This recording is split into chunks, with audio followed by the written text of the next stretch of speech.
Director Wieskamp, Here. Director Eccles, Here. President Corbett. Here. And from staff, we have General Manager Doyle. We have Deputy General Manager Alvarez, District Counsel Victor, all of the AGMs and various staff members. Thank you all very much. Director Eccles, will you please lead us in the Pledge of Allegiance? Sure. I pledge allegiance to the flag of the United States of America and to the republic for which it stands, one nation, under God, indivisible, with liberty and justice for all. Someday. Thank you all very much.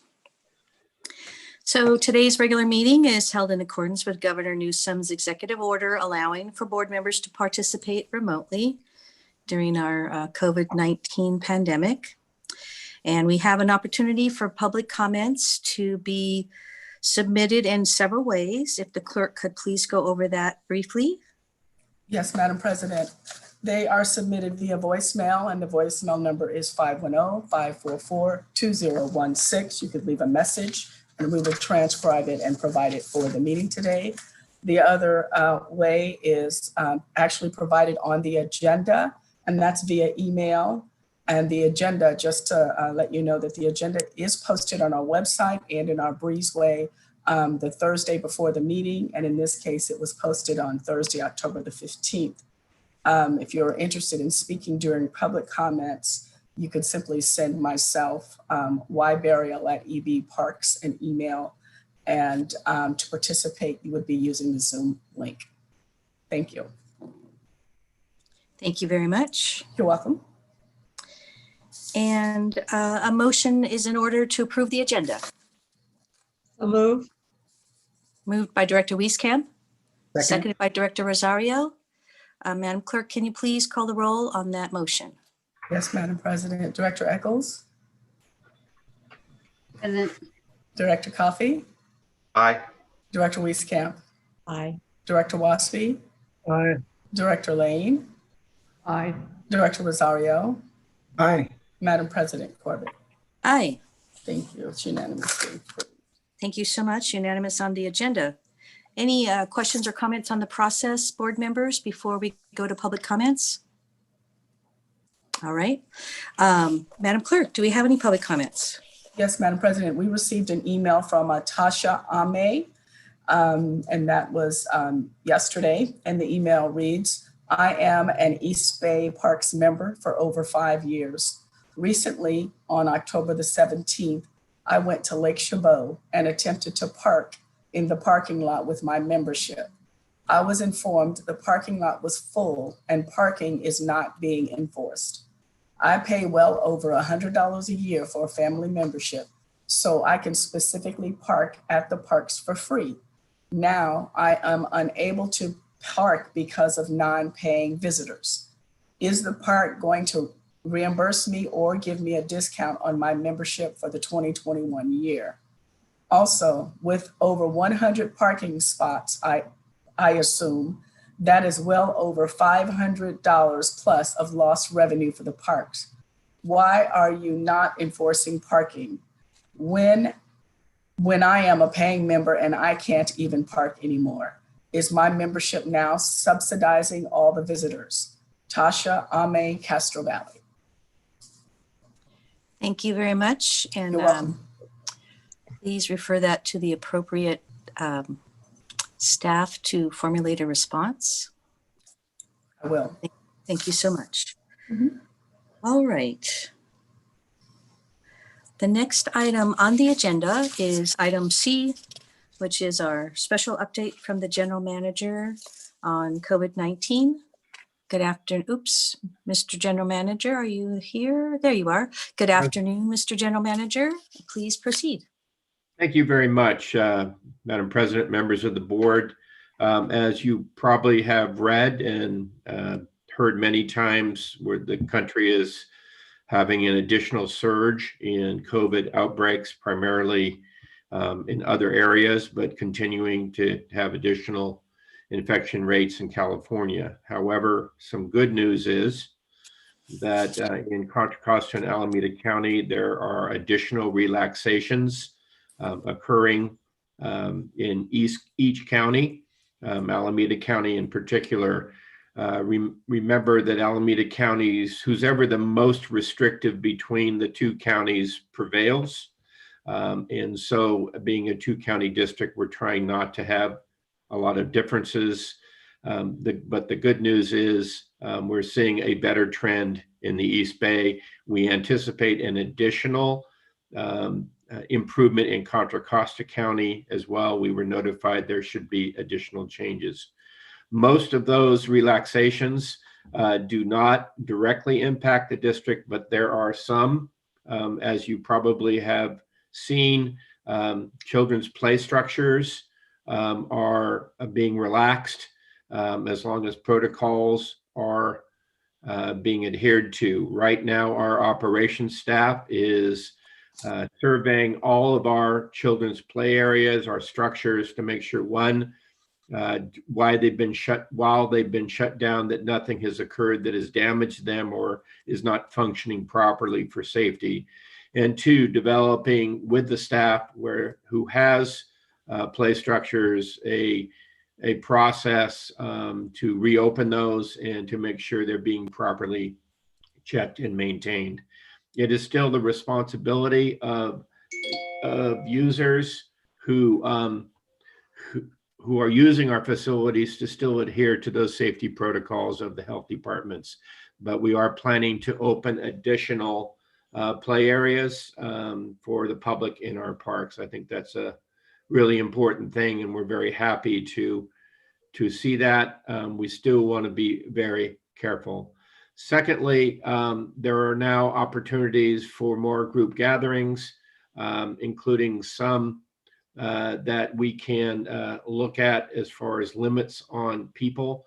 And operations staff is also looking at how we start to do further relaxations and openings related to our interpretive facilities and group gatherings. There are still strict limits with protocols, but there is a relaxation and we are following that. Barbecue areas are still not permitted, and we will continue to monitor that and look at what we can do to, as we have done consistently, to reopen things as we're permitted by the health departments, as long as staff has the ability to maintain them properly, safely, and have the ability to keep people safe. So I think those are a little bit of good news, but we're all very concerned about what's happening nationally with cross infection and increases in other areas, particularly in the Midwestern states. So I wanted to report that.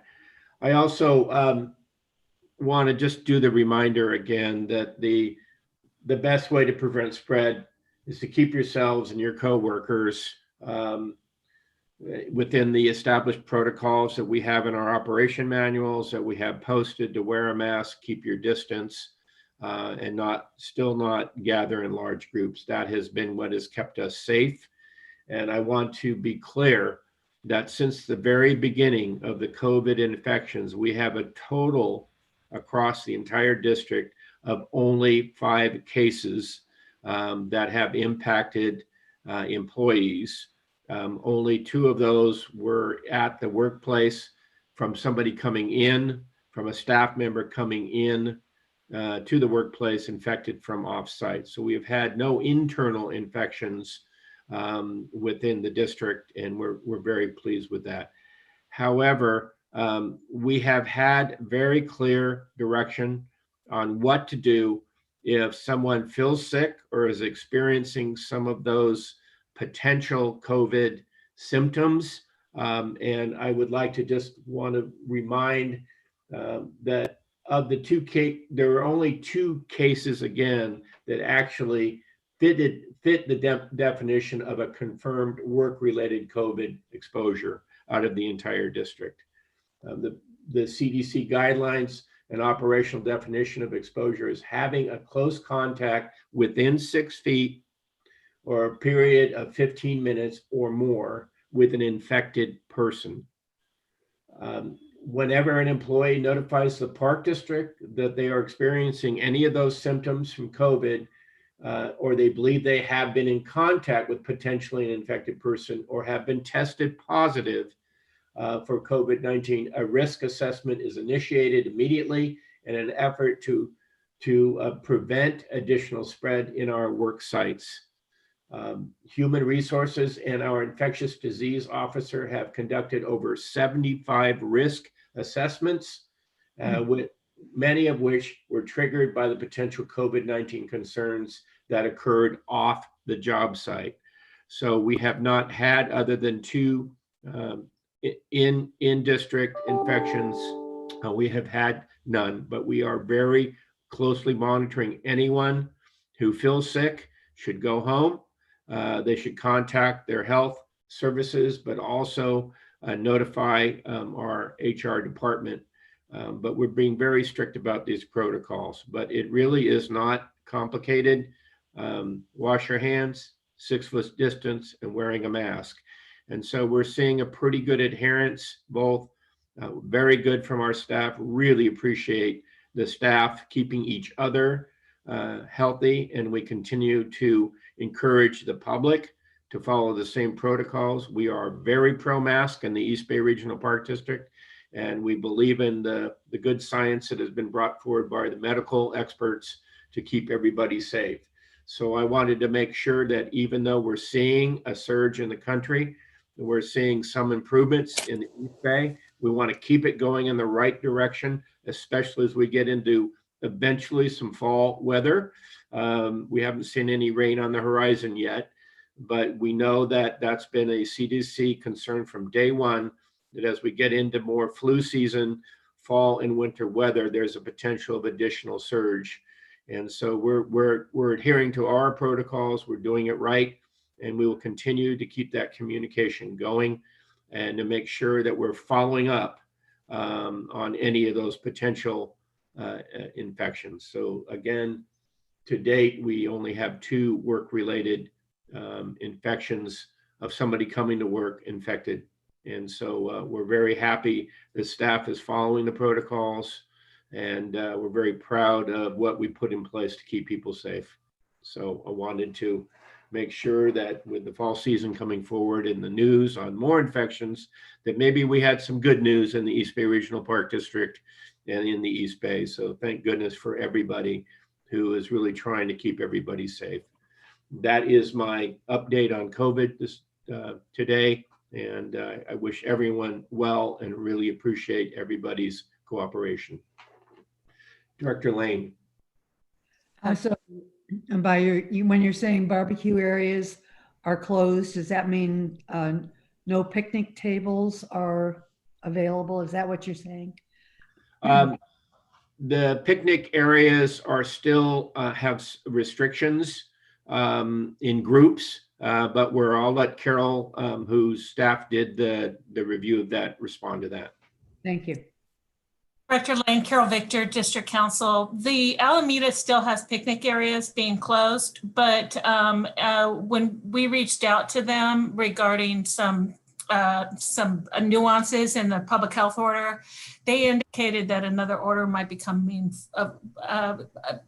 forthcoming. So we're anticipating that restriction is going to be lifted in the coming weeks, but right now it's still in place.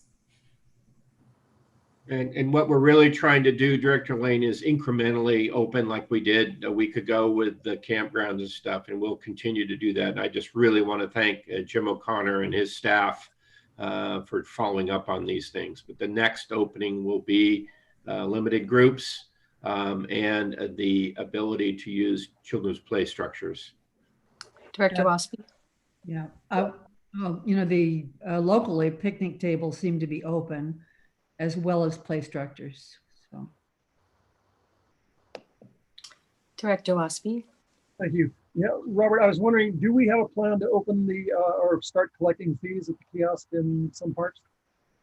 Yeah, that has been complicated by where we don't, what we're trying to do is to avoid frequently touch places such as a machine or somebody in a kiosk But we are looking, as we have with camping, at how we can retrofit with plastic shields or structures at kiosks. But at this point in time, we have made no decision regarding collection of fees for general admission. And we're just trying to keep everybody safe. On that question, Mr. General Manager, do we potentially have an option? Let me ask you this question first. I'm assuming we have a setup where people can pay for camping with credit cards, and we have options where people can go online. I wonder if we could set up some sort of system where people printed a parking pass before coming. Maybe people could take a look at that. They could pay with a credit card online and then have a parking pass that they paid for. Some sort of contactless opportunity. I know it's that creates access issues too, but I just throw that out there for your consideration. Yeah, I think AGM O'Connor and his staff are looking at what we can do. The issue that's clear with camping is everyone has to have a reservation, where we're going to have to decide, the district will have to decide, if we're collecting fees, do we collect them for everyone or only those people that have online access? So that's the complication. Yes. It's trying to be equitable to all. Yes, absolutely. Director Rosario? Yes, Bob, on the, just for clarification, on the 75 risk assessments, I'm assuming that the only positives we have were the 5 cases. Is that correct? That I believe is absolutely correct. But we follow up on every potential case, because some people come down with flu symptoms that are very similar. And so we want them to immediately contact their health department and be offsite. Great, that's good news. Thank you. Are we messaging with regard to flu shots as well? I don't know that we have, but it's a good idea for sure. Okay, Had thank you so much. I will have mine soon. Any other questions for the general manager on this item?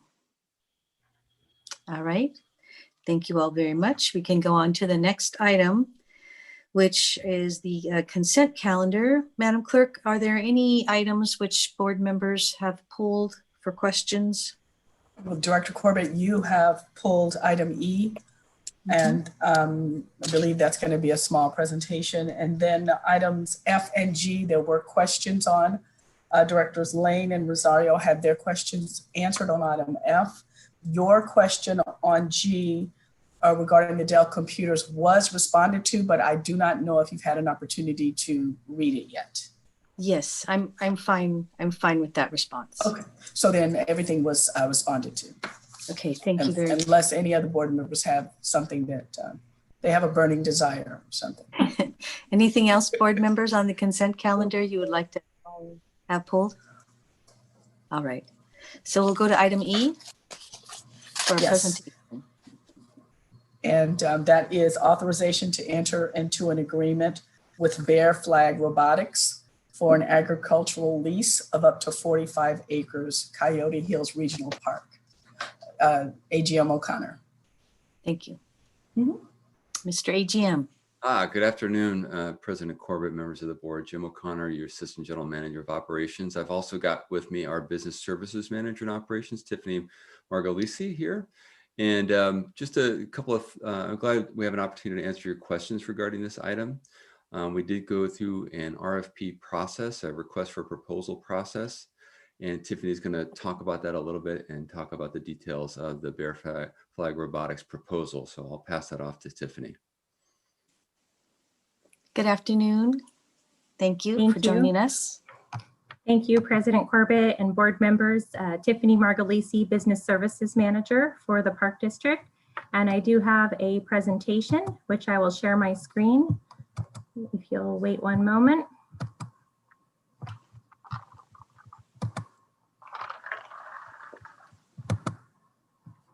Okay, can everyone see that? Yes. Okay, great. Well, thank you for the opportunity to share some of the details of our process on the Coyote Hills Agricultural Land Lease request for proposal process. We shared this with the Board Operations Committee, and we're happy to share it today with the full board.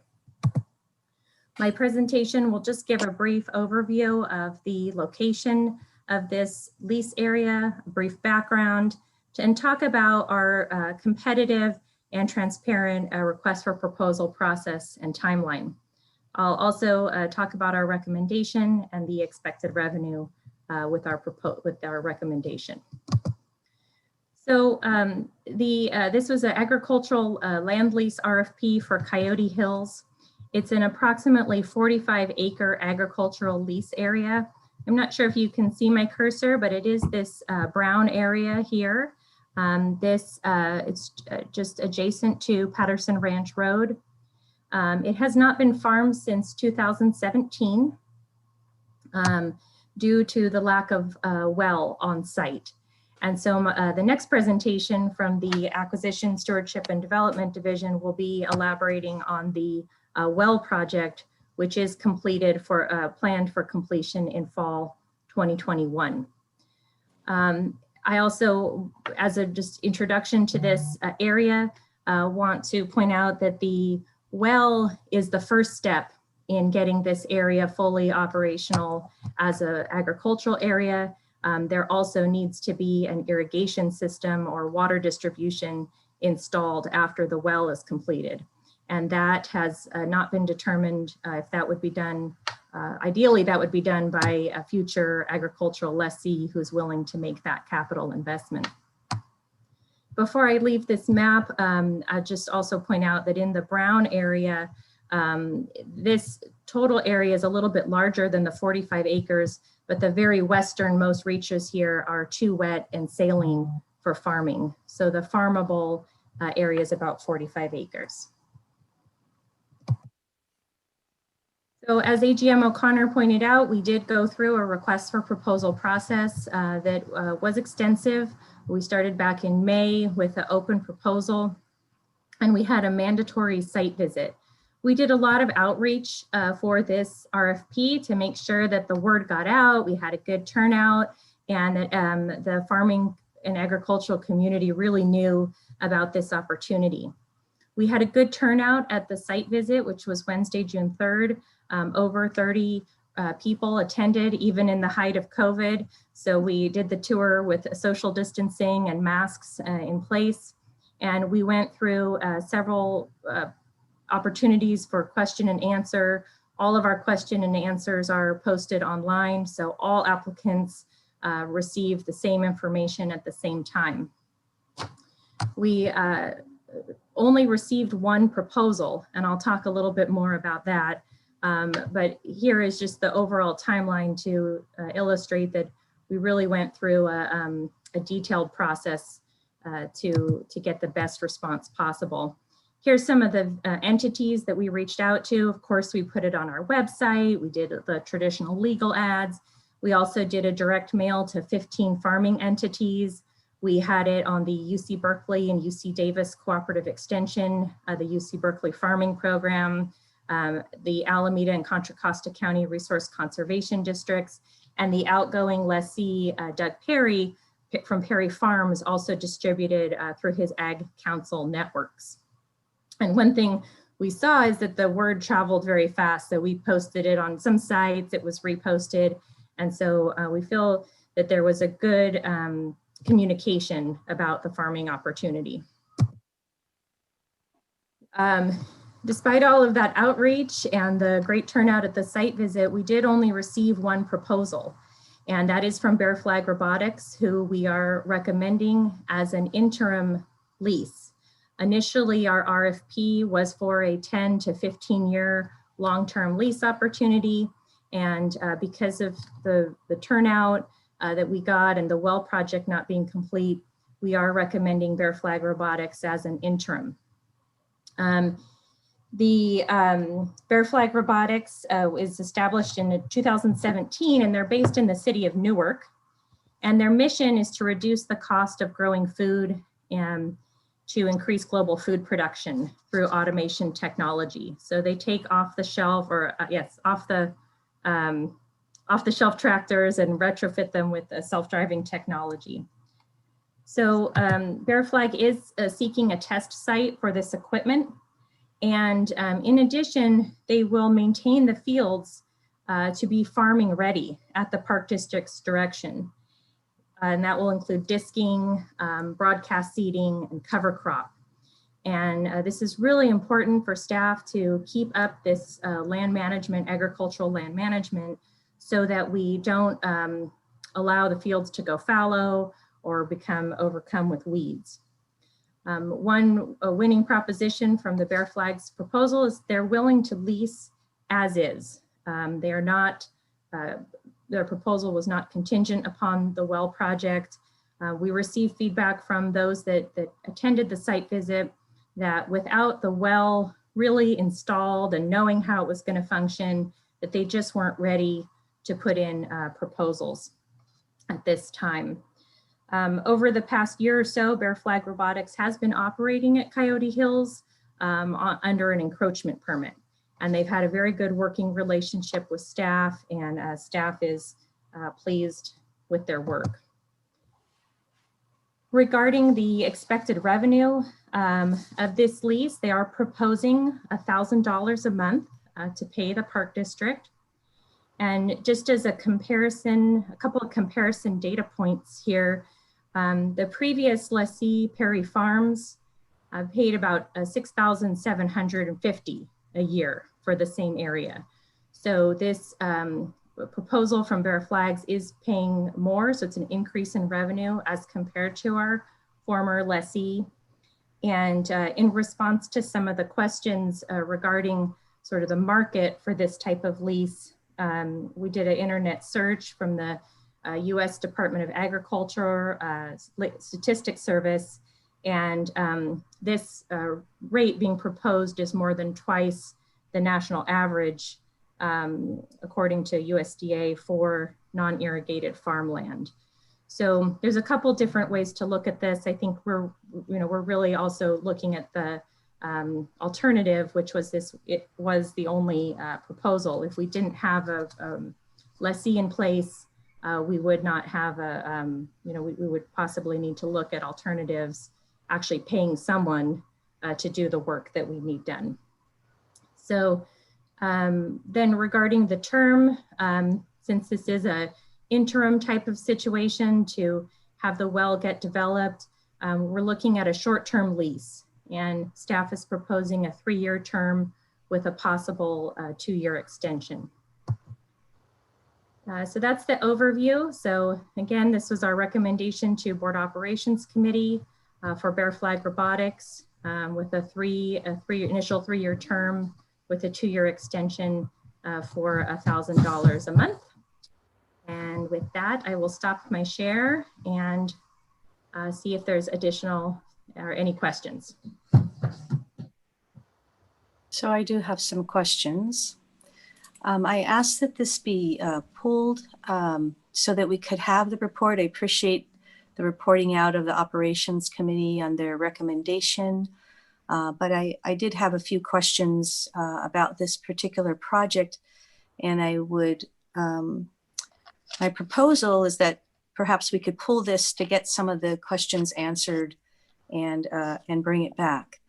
So my first concern, first of all, I appreciate all the work that went into trying to get more applicants. And clearly it seems like the stumbling block, as you mentioned, was that without irrigation, it's difficult to get a farmer. That makes perfect sense.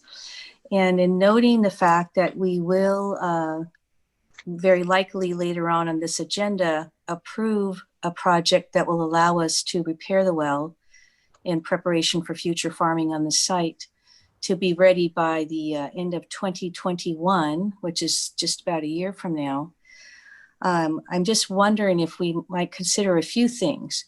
One, the length of the contract. Instead of 3 years, perhaps look at a year by year as a possibility. In the event we can then go back out to bid in order to find individuals who are probably more closely aligned to the restrictions on this land. This land is deed restricted and required to be used for farming purposes, more along the lines of a traditional farm.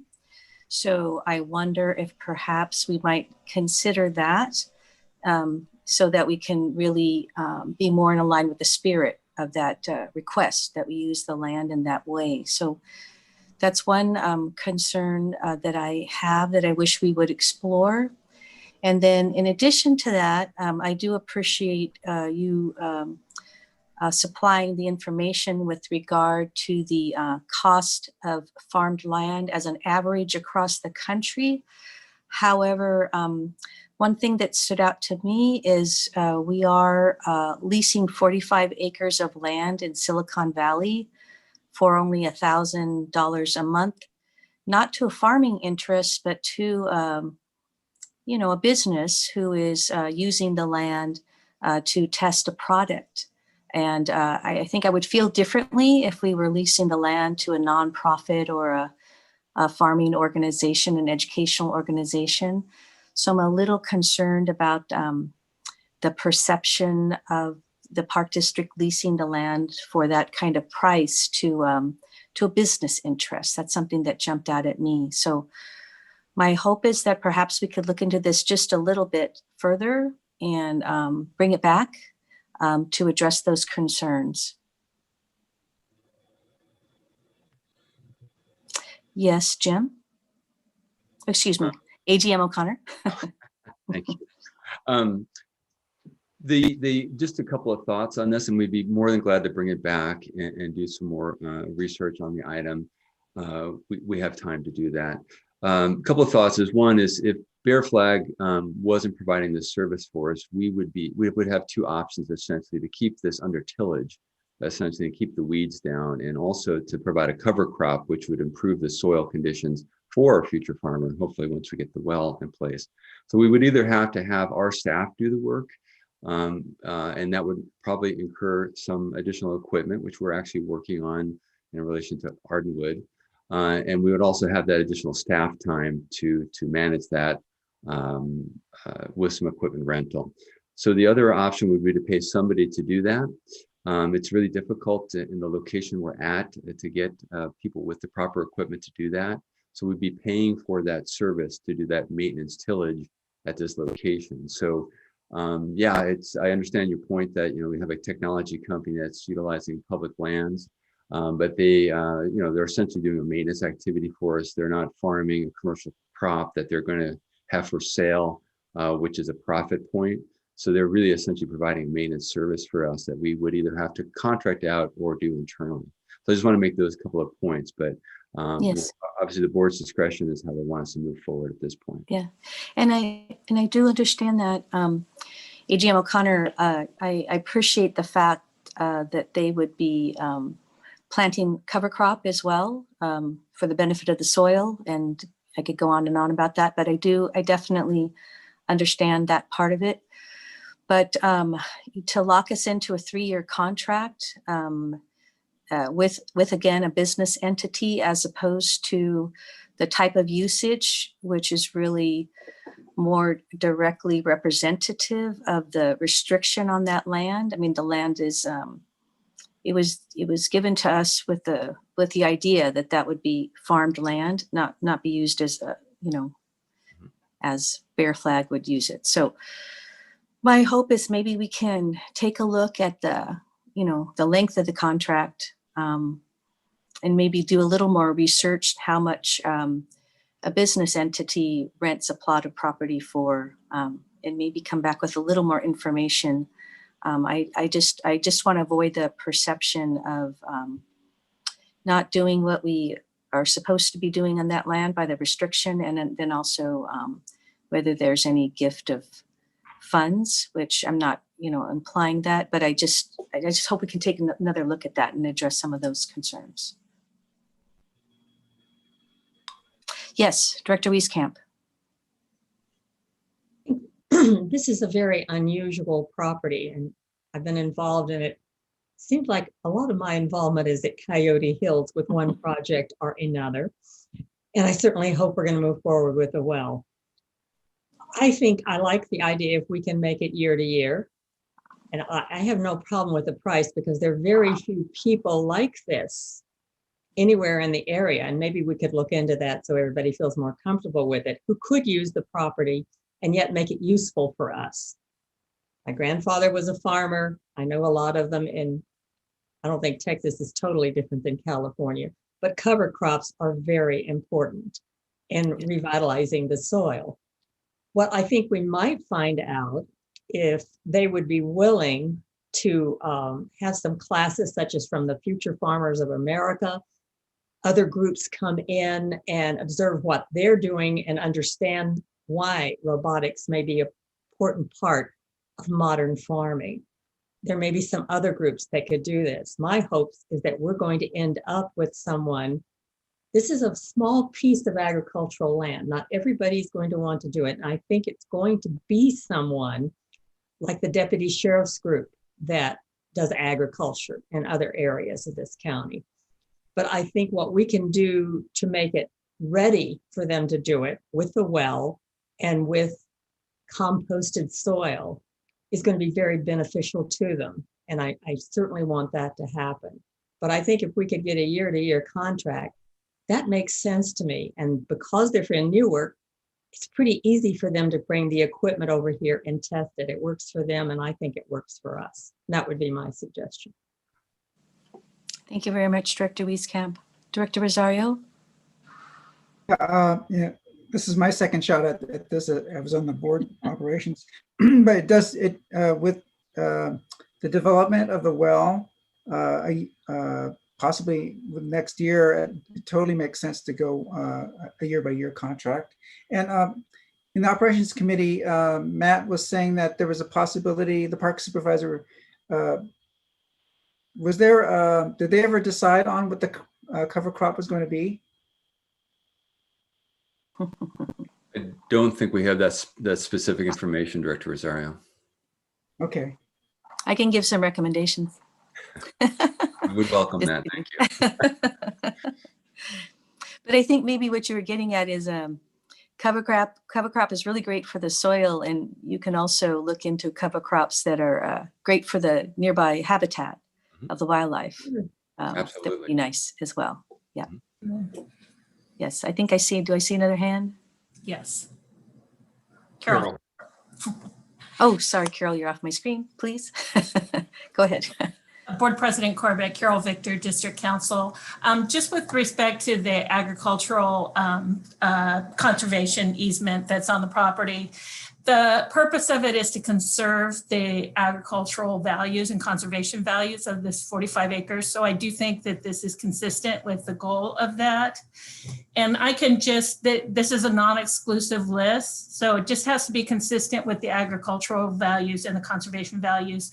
But what is permitted is passive recreation, including walking, hiking, horseback riding, biking, bird watching, picnicking, restoration and enhancement of the existing wetland area, wildlife food plots, vegetation buffers along wetlands, the cultivation of grasslands, grazing, use of the property for educational purposes related to its agricultural values and conservation values, and then the construction of underground utilities. Yes. We're not doing any construction at the moment, though. So I do have a little concern about the commercial aspect of it, but I'll just leave that as that is. And I'm sorry, Director Waspy had his hand up, and then AGM O'Connor. Well, I'm just going to say that being on the operations committee, I applaud Tiffany's work. I went to the preview meeting, and I didn't think there were 30 farmers in Alameda County, but there was an interest. Everybody seemed to, Tiffany explained it exactly what we wanted, what we're looking for, organic farming, interpretive component to it. I just think it was a water deal, and no one, I don't think, I agree with Director Corbett. I'll be happy to try to, I think maybe a one-year contract might be a little better for us if in fact the well gets done. Maybe we can get back farming, real stuff. But I don't think we'll get a better deal for sure. There were so many excited, interested farmers, and then they just said, there's no water. Well, there's nothing to do here. And I don't think any other use could be, or at least as beneficial as this, where we make $1,000, we may be able to get a little more, but I doubt it. And get a cover crop put in voluntarily by those folks. So I'm more than willing to look back at the term of the contract, but I think due diligence was done, and I just don't think we could find a better tenant at this point. Okay, thank you very much, Director Waspy. AGM O'Connor, would you like to conclude? Sure, I will do that, President Corbett. Just one thought is, Tiffany and I, in approaching this Bear Flags Robotics proposal is, obviously we weren't approaching it from a commercial entity, especially a technology entity, using public property for their profitable purposes. We were looking at this as simply a holdover issue to do the work that we need to do one way or another. If the board is more comfortable with a short-term agreement, even a one-year agreement, Bear Flag Robotics, and my understanding from my discussion with Tiffany, they are open to that.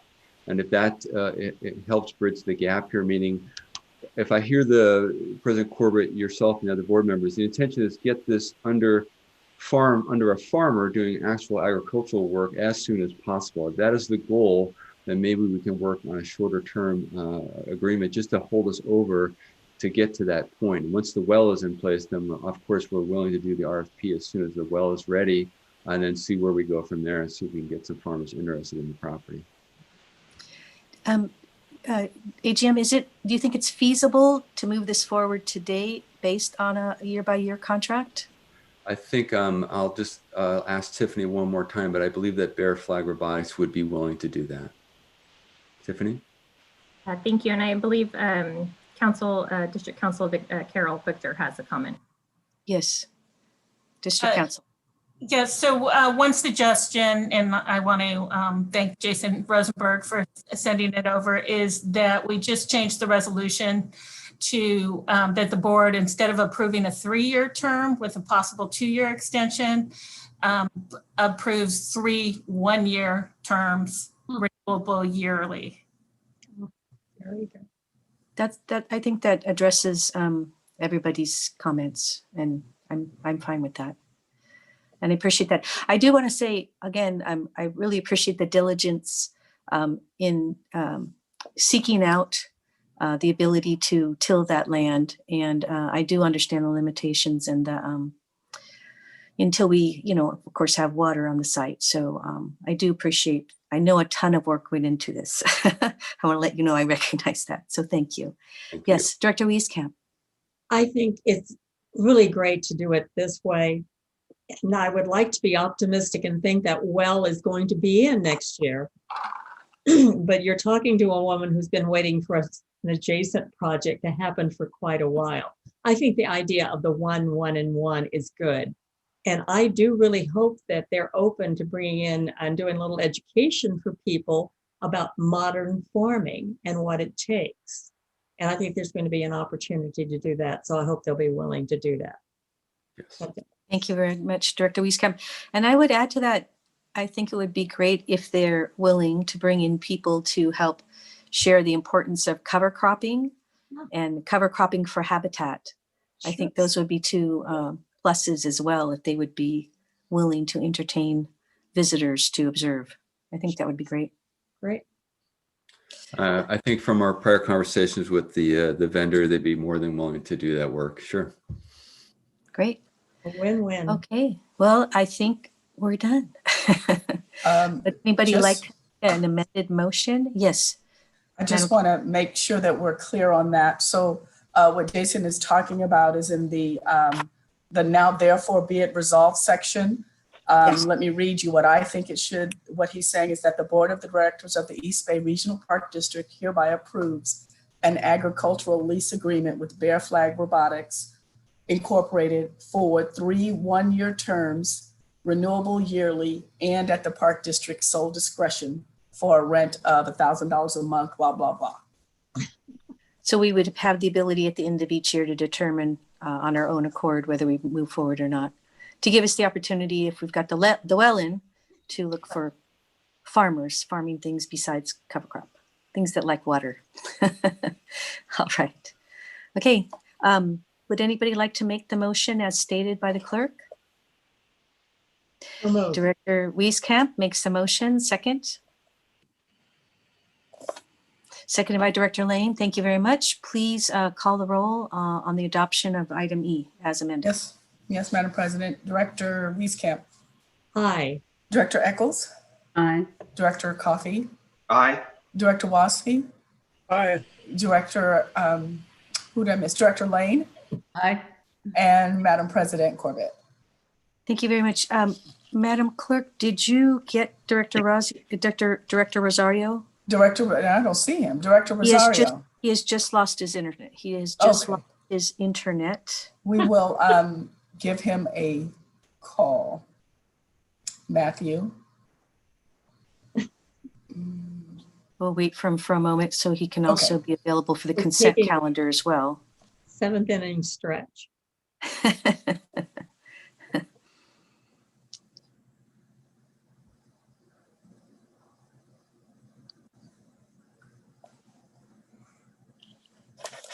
Modern technology can let you down.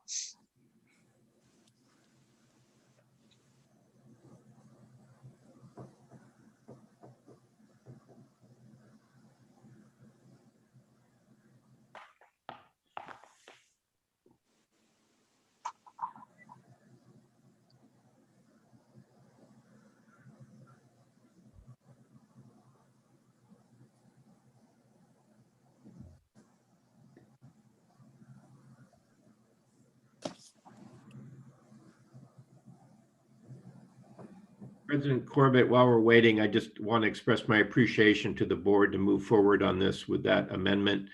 It does give us the opportunity to get out there and get the cover crop planted as soon as possible. And we're all Yes. hoping there will be some rain, Yes, cut down on the fires. and you make a very valid point, fellow gardener. It's time to get the cover crop in. I passed on. It is mid-October. Water. We need a rain dance. And water would be nice too. Oh, yes. Borrow some from back east in the south.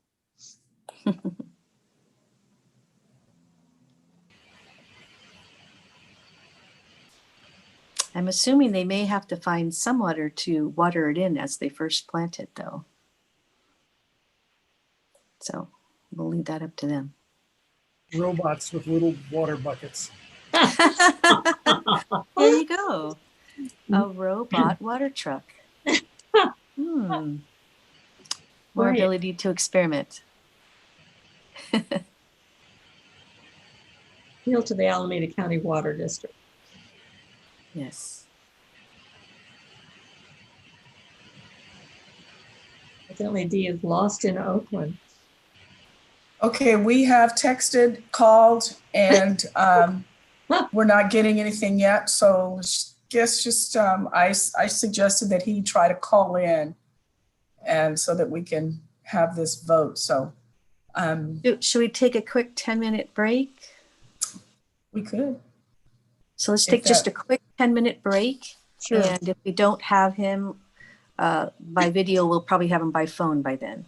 Yes, So quick 10 minutes. So it is 2:26. 2:26. So let's be back on at 2:36. All right, thank For you. the inconvenience to the public. We'll be right back with you. Thank you.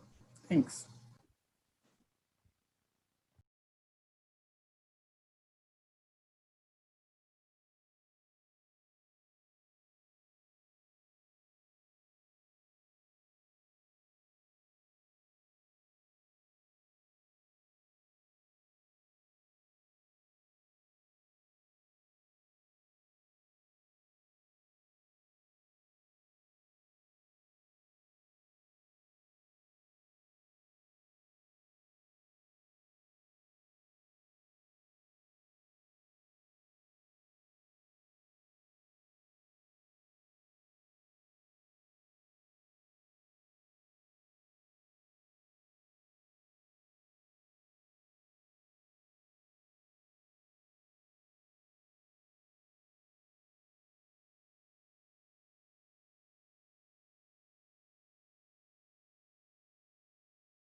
Director Rosario, we're glad to have you back. We're taking a Sorry. 10-minute break to make sure you can get signed back on. Oh, thank you. I lost my internet service. We're starting at 2:36. Okay, thank you. Just took a Sorry quick about 10 that. minutes to wait for you. No worries. We didn't finish the vote on item E, and then we'll go to the consent calendar right after that. We didn't want to exclude Okay. you from the vote. Okay, everybody will be back in just 5 minutes.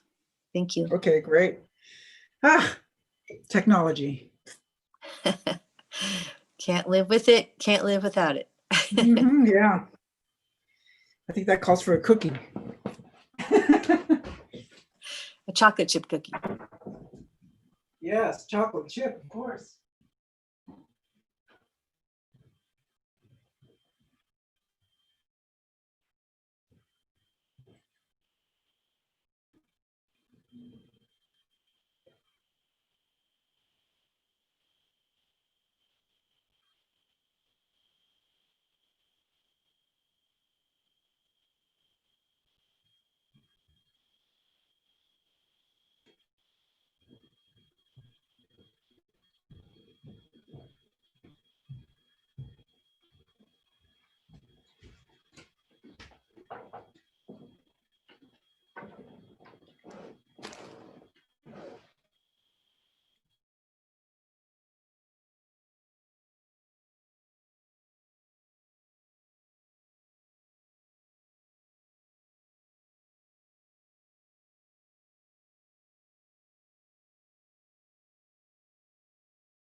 Welcome back. We missed you.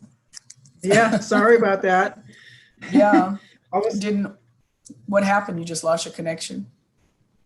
yeah, my modem just went all red. Oh. So I don't know what happened. But I just rebooted it and then came back up, so. Okay, we didn't take the vote yet, so we're gonna have to. Okay, All right, all right. all right.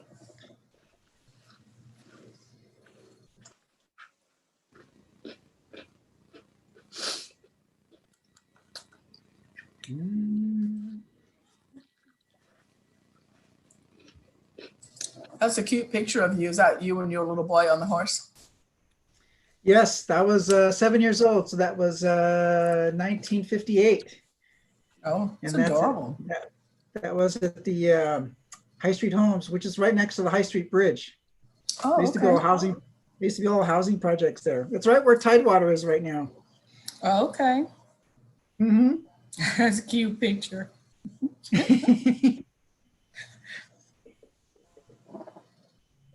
Where's the picture? Here, I'll show it. He has to show You've it. seen it Yeah. before. Me on my pony.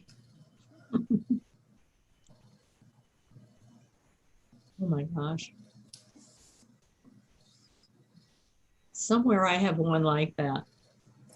Yeah. Yeah, from Back in those- Texas though. Houston, Texas. I remember it.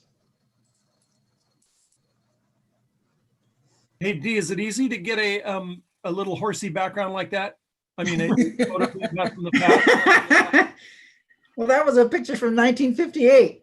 Right, but I mean, how do you transfer a photo to be your, I'm leaving the. Oh, you just download a picture from your Right. own pictures into your Zoom, and you can just grab onto it. Okay. We'll share with you how to do that, Director Waspy.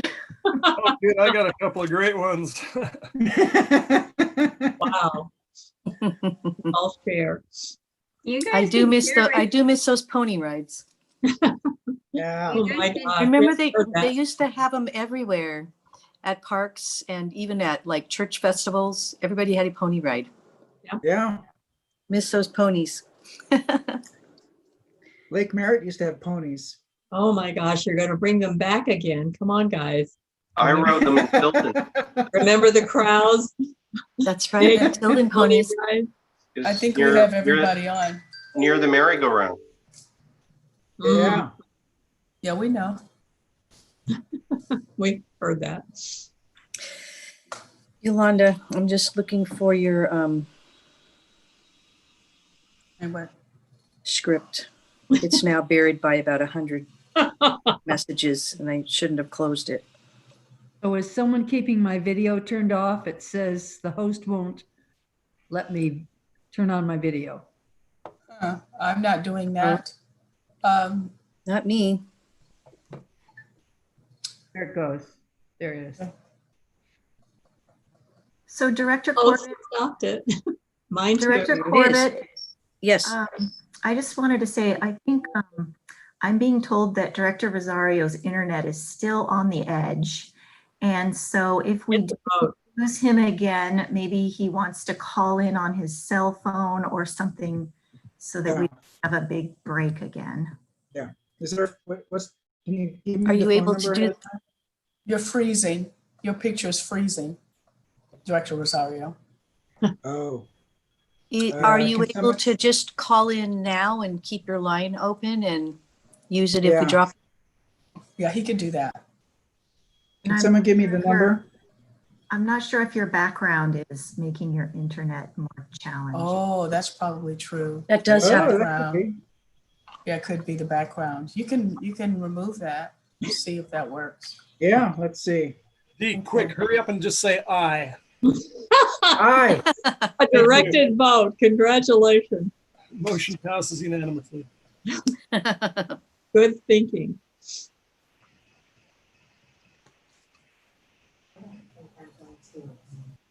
Robert's Rules Waspy.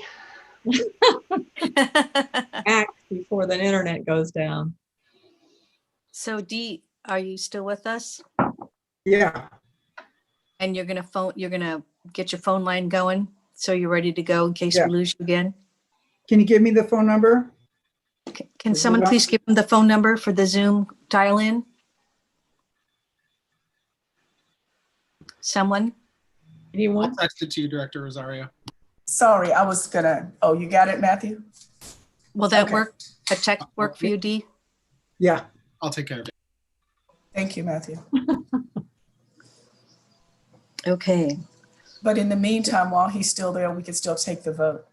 Yes, we can go back on. By the way, are we live right now? Are people listening We've to been us? live the whole time you guys were talking. Hello, everybody. Oh, Pony ride, it's good. All right. So, Madam Clerk, would you like to call the roll on, you have called the roll on item E. Would you like to call the roll for Director Rosario on item E? Director Rosario. aye. Yeah. Okay, E passes unanimously. And without any other objection, are we ready to call the roll on the rest of the consent calendar? Everybody? Okay, so Okay, who moved. would like to make the motion? Moved by Director Lane and seconded by Director Wieskamp. Sure. Please call the roll on the consent calendar. We will start with Director Rosario, Aye. Director Wasfi, Aye. Director Coffey, aye. Director Eccles, Aye. Director Lane, Aye. Director Wieskamp, Aye. and Madam President Corbett. Aye. It Yay. is unanimous. We did it. Unanimous consent calendar. Mhm. Thank you all very much. And again, thank you to who is listening to us today. Thank you for your patience as we deal with technology. So the next item is item 2, Acquisition, Stewardship, and Development Division. And we will have a presentation by Lisa Gorgian, Chief of Design and Construction, and Glenn Gilchrist, the Design Manager, on an item before us to authorize and award a construction contract with Zim Industries Incorporated to replace for a replacement well project and to transfer and appropriate funds into the Coyote Hills Regional Park Fund for that purpose. Are you with us? Yes, Ms. Director. Gorgian, there you are. Welcome. Thank you, Board President Corbett and directors. I'm Lisa Gorgian, Chief of Design and Construction, and what an exciting day to be here after the previous discussion. So, No pressure. yeah, so we're really excited to be here to build upon the earlier great work that Mary Mattingly did to understand the condition of the farm wells and to identify the best path forward to ensure that their continued use would be available to support future farming efforts. So as we've just heard, guaranteeing that the site has a working well is an important part of honoring the wishes of the Patterson family's donation to the district. This project enables the district to both retain the water rights associated with the existing wells and to provide water for farming and ongoing vegetation, restoration, and management, all important in continuing the site's ongoing agricultural legacy. So with that, I'm going to turn it over to Glenn to walk through the presentation. Welcome, Glenn.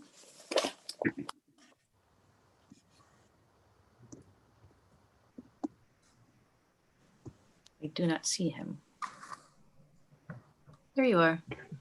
Good afternoon, President Corbett and members of the board. I'm Glenn Gilchrist, Park District Design Manager, and I'm presenting on the farm well replacement at Coyote Hills. The left side photo here shows a view looking east towards Fremont from the hills at Coyote Hills, and the right photo looks west across beautiful farmland. We are recommending that the board authorize the award of a construction contract for $685,035 and transfer and appropriation of $850,000 of Measure WW acquisition funds. In 2014, the Patterson family donated 300 acres of farmland to the Park District. Valued at over $10 million, is the single most valuable donation to the Park District. 100 acres of this property has been set aside as an agricultural easement.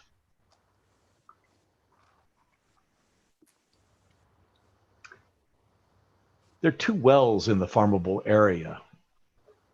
Above ground, the wells look like the photo on the right. And as it turns out, they're no better below ground.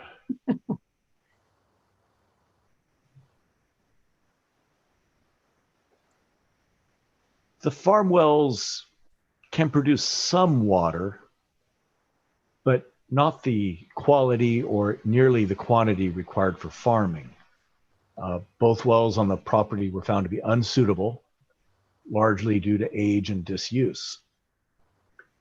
The proposed new well will use a high-quality stainless steel to resist the corrosive conditions at the site, and the new well will be located approximately 150 feet away from the existing well, closer to Patterson Ranch Road, and will have a nice rocked pullout to facilitate maintenance.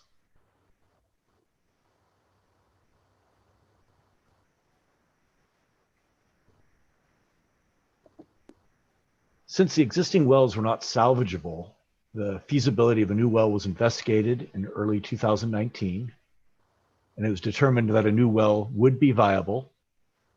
The new well was designed and the plans and specifications were put out to bid on August 26th of this year. 4 bids were received on September 24th. Today, we're asking the board to authorize the award of the construction contract and the transfer and appropriation of funds. The well construction is scheduled to be completed in the fall of 2021. It may seem like a long time to construct a well, but there's a very long lead time to obtain the pump and to coordinate replacing the PG&E service.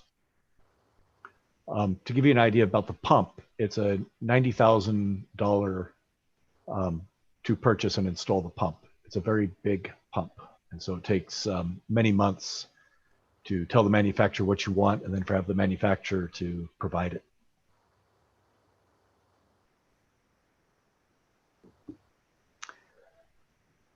The property was donated by the Patterson family, leaving acquisition funds available. $250,000 has already been transferred and appropriated, and we're asking for another $850,000 of the Measure AA acquisition funds for the Replace Farm Well project. After this board action, there will still be a remaining balance of over $3 million in that acquisition fund. And as Lisa said, this well will provide water security for both farming and restoration.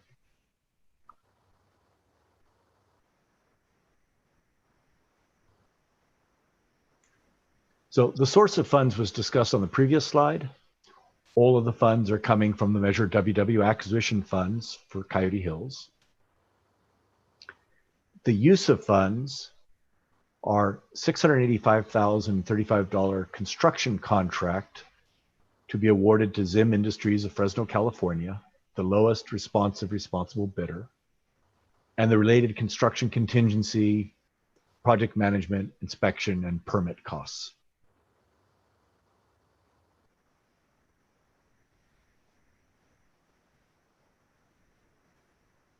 So our recommendation is to authorize the award of a construction contract in the amount of $685,035 to Zim Industries of Fresno, California, the lowest responsive responsible bidder for the Replace Well project at Coyote Hills Regional Park, and authorize the transfer and appropriation of $850,000 from Measure WW acquisition funds from the Coyote Hills allocation area into the Replace Well project at Coyote Hills Regional Park. And I will turn this back over to Lisa and see if people have questions. Thank you very much, Glenn. Great presentation. Beautiful photos. Does anybody, pardon me, Lisa, do you have some comments to make before we open it up to questions? Thank you very much. Mr. General Manager has his hand up, please. Thank you very much. This is really the completion of a very long dream of the district, and we did include WW acquisition funds to acquire the property and adjacent properties. There's a couple other little pieces still remaining, and the remaining funds will allow us to do that should opportunities occur. But it has been the obligation of the donation by the long-term Patterson family, very historic family, that some agriculture remain, just as a historical reference to seeing the land. And this is really quite a unique site. It has an abundance of water, but using that water has been a challenge in a safe and clean way. Sometimes we have too much, sometimes we don't have enough. Sounds like California. And I just want to say I appreciate all the work of staff, and I did want to acknowledge again that it was Mary Mattingly who did all the research to see if it was even feasible, to find out what the complications are, if we could use the existing wells or had to do new ones. And this has now gone full circle and allow us to implement the land use plan for both agriculture and for restoration by having this well. It's a big cost, but without the water, there's a lot of things we won't be able to do. So I just think we're meeting the wishes of the donation to our foundation and the family, at the same time providing a big step forward for the land use plan that was approved by this board for the park. Thank you. Thank you very much, Mr. GM. Director Lane. Yes, I think this is all good, and it is good. There's plenty of water. You know, it's not the Central Valley where the water table is being lost. I do have a question about the way we are describing the WW funds. This is not precisely an acquisition. This is development, yes? And so one of the things that we agreed upon at the time the bond was passed was that if acquisition funds were no longer required, we could use them for development. And so if I'm not mistaken, that is what we are doing. But I am wondering if we should be articulating that. Well, Director Lane, that's what I tried to do. And yes, the board has the full discretion to move acquisition funds for implementing the park plans beyond purchase of property. That is your discretion. It is not a requirement to keep that balance within Measure WW as it was with Measure AA. And in this case, the staff recommendation is clear that we acquired a $10 million piece of property at zero cost.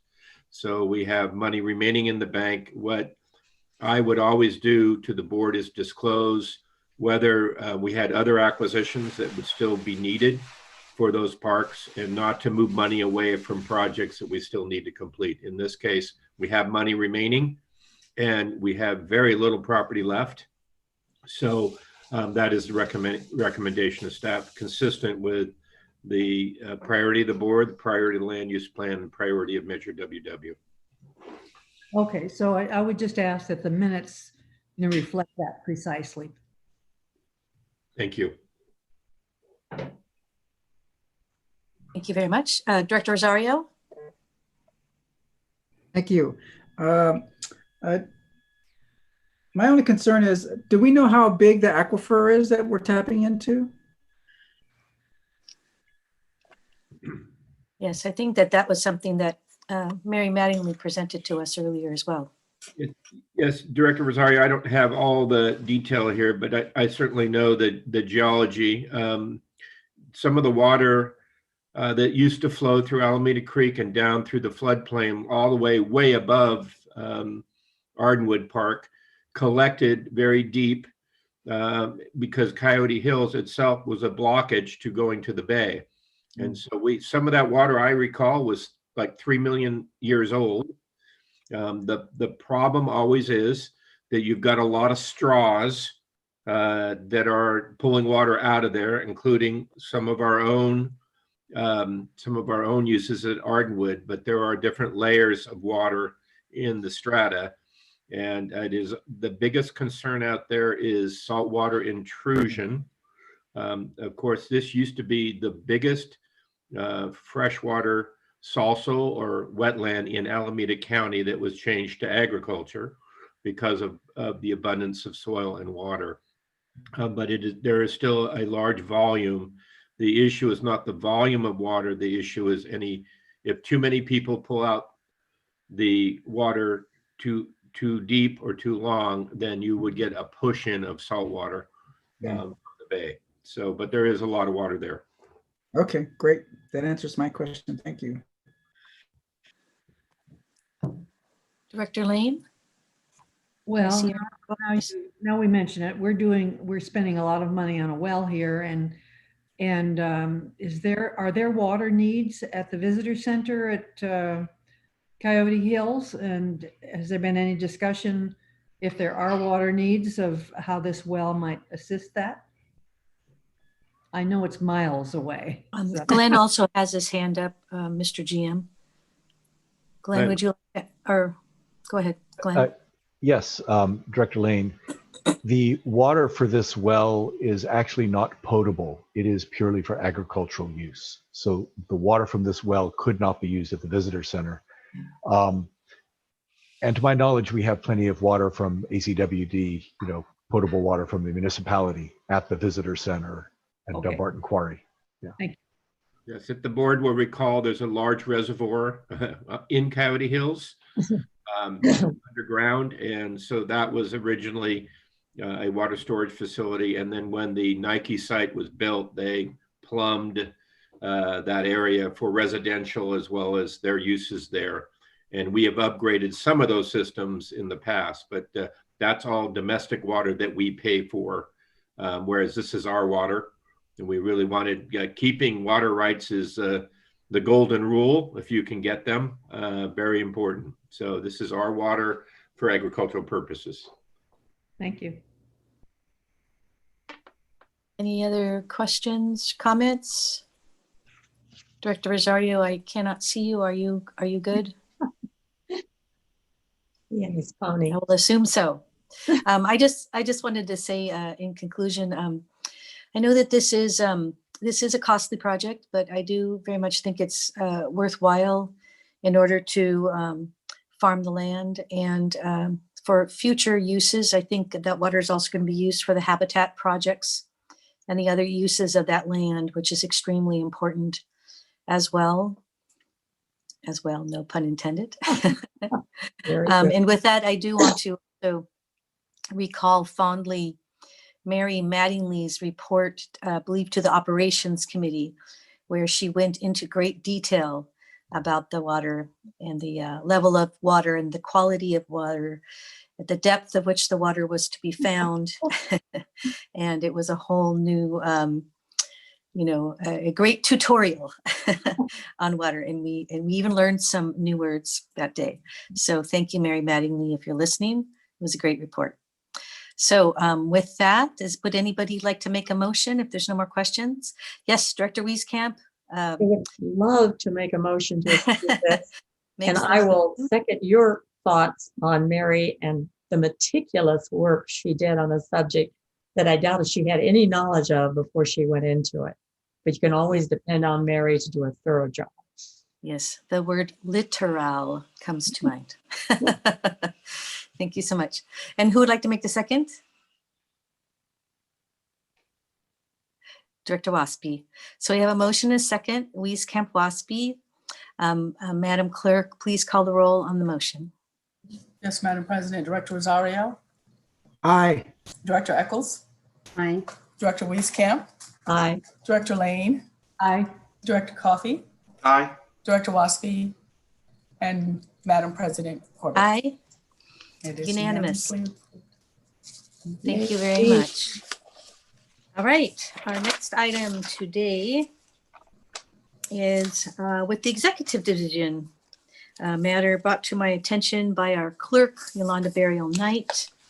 And Yolanda, are you going to make this presentation? It is a discussion with regard to adopting a resolution, rescheduling the regular meeting of November 3rd, 2020.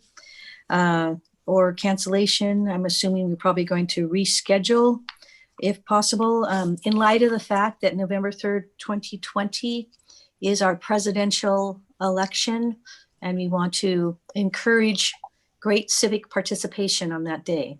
So with that, would you like to I see our chief counsel. I'm assuming she's popping in to make a few comments. Yeah. Please. So, President Corbett, this came up at the last board meeting, and we said we would agendize it for discussion as to whether the November 3rd regular meeting should be canceled in light of the presidential election. Or rescheduled. Or rescheduled. And so the discussion today is to whether the board is interested in rescheduling the November 3rd board meeting.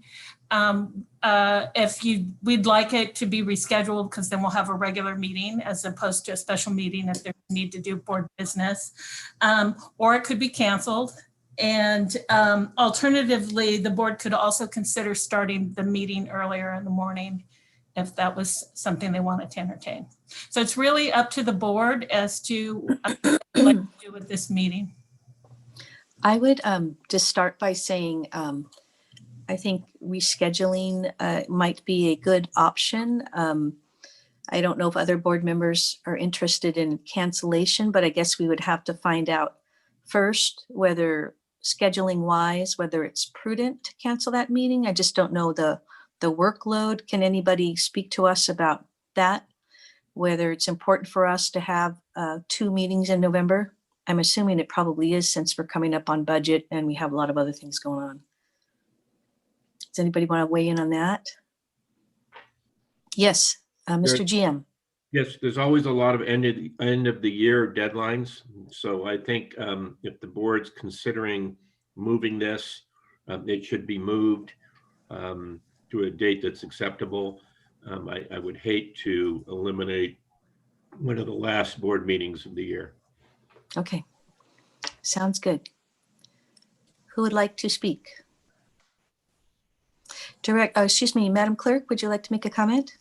I just wanted to comment that I did do some research pursuant to your suggestion on possible dates, if you were interested. November the 6th, which was Friday, appears to be a good date. If you were interested in rescheduling, November the 3rd, we already have something scheduled, Kelly's retirement event. And then on the 5th is the executive committee and the Contra Costa County mayors. But I don't have anything currently scheduled for Friday, November the 6th. It's just my comment. How well, let's first ask if anybody has any comments regarding The 4th is the rescheduling. Well, we should first establish, are Executive people meeting. interested in rescheduling the I mean, meeting? is Kelly's retirement. So are Director people- Rosario has his hand up. Oh, yes, Director Rosario. Sorry, I can't see you. Please, Director Rosario. I just wanted to say November 6th, we have a tentative schedule for the Workforce Diversity Committee. What time of day?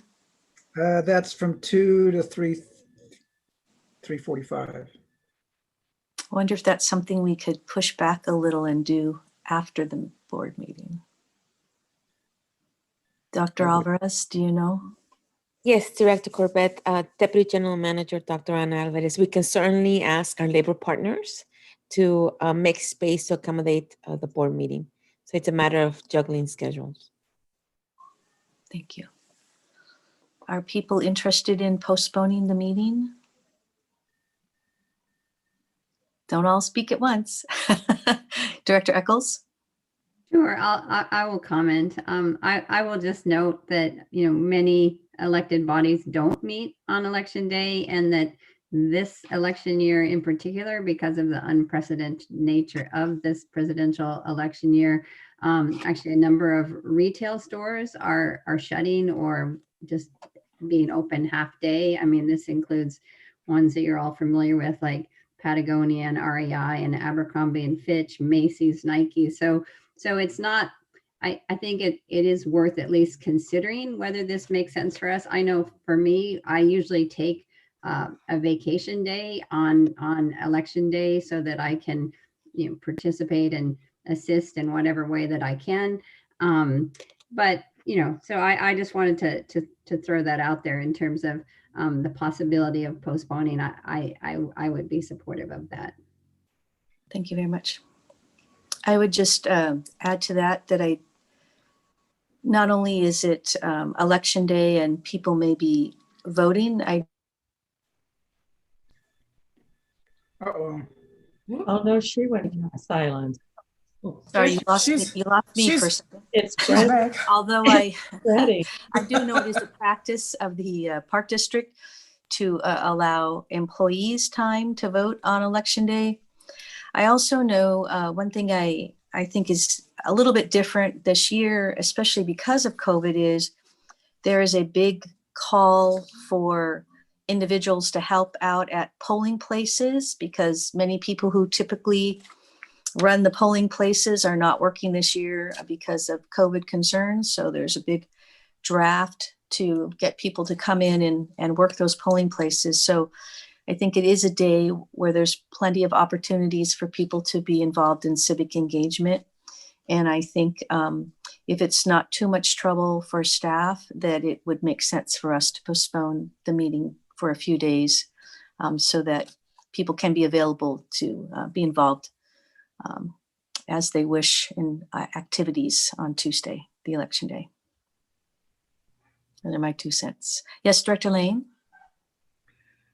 Well, I'm fine with it. And You man.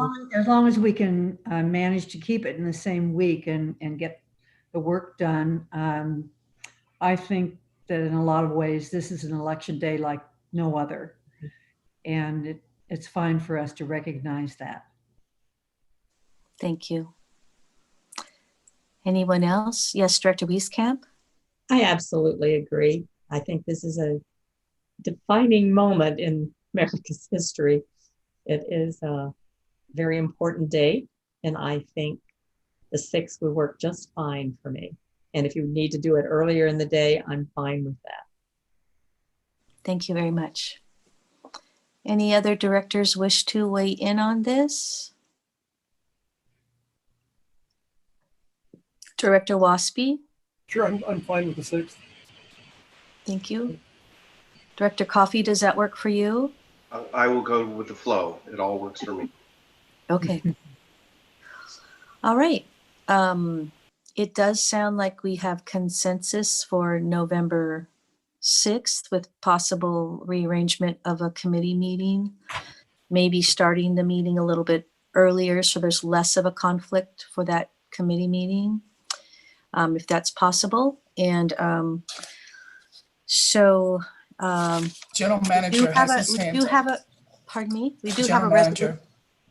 Yes. I'm sorry, I the do general see manager has his, okay. I do see him. It would Excuse me, just 1 second. We do have I just wanted to state, we do have a resolution that's available to pass as long as we fill in the date. Yes, Mr. General Manager, pardon me. Thank you very much. It would be helpful if we get a consensus from the board on approximately what time. Looks like most people are flexible, but it'll help us pin it down. Then we can work with the diversity committee to adjust that time. So if the board has a time they prefer, we can get that pinned down if we have a consensus. So I think everybody is kind of looking at their calendars. Would you like a morning meeting or stick to the regular hours? Director Lane? I do have a meeting from 9 to 10 I would like to get to.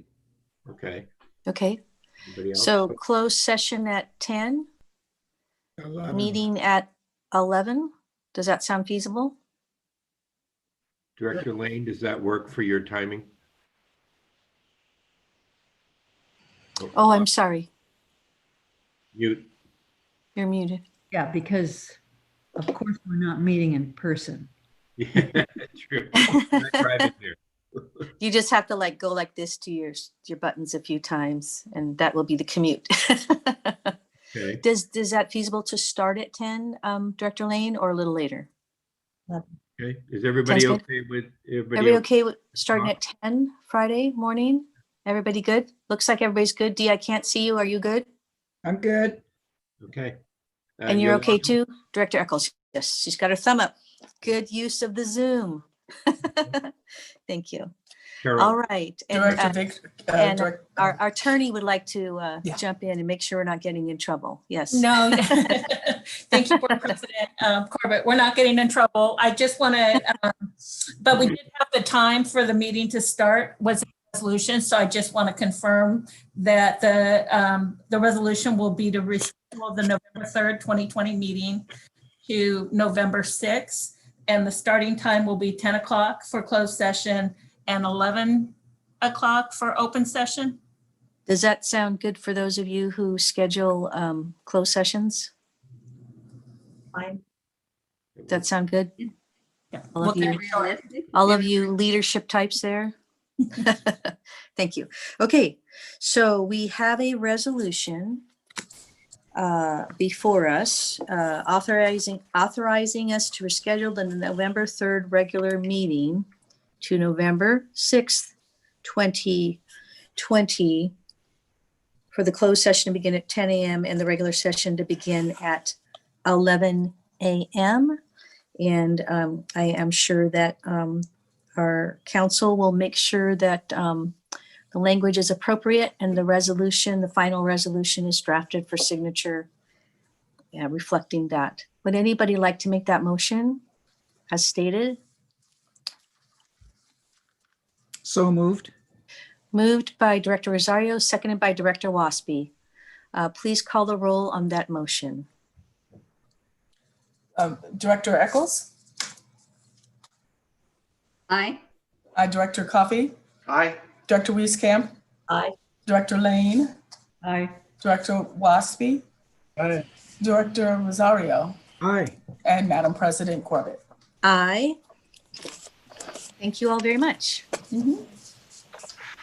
Okay, so what do we have next? We have our item number 4 under public safety, authorization for sole source purchase of a replacement H-125 helicopter with approved airframe modifications from Airbus Helicopters. We have Captain Breed and Chief Chioburo to make the presentation. Welcome. Thank you, Madam President and Board of Directors, colleagues, and community members that are present. Anthony Chioburo speaking, your AGM of Public Safety and also your Chief of Police. I have 3 very brief introductory points to make, or introductory comments. First, number 1, this is a very important asset for us. It is a key purchase. It is an invaluable part of our service delivery model. So I thank you in advance for taking the time to consider and listen to us. Number 2, this was a collaborative process, and we included all of the stakeholders in this determination, which we have made. And inclusive in that, we brought in an outside consultant. So in looking at this process, it really shows the utmost in clarity in terms of transparency, in terms of inclusiveness in decision-making. And then finally, we bring confidence with this decision. I bring this as the leader of the Public Safety Division. I have the utmost confidence in my staff. I have the utmost confidence in the managers above and below me that we are bringing you the absolute best recommendation that we possibly could. So in conclusion, again, I thank you for your consideration. I thank you for listening to our recommendation. Thank you very much, Captain Breed. You're most welcome. Thank you, Chief. Good afternoon, Madam President and members of the board. I'm Lance Breed, Captain in charge of police operations, and I'm excited to bring forward the Eagle 6 helicopter replacement project. Eagle 6 is an American Eurocopter AS-350B2.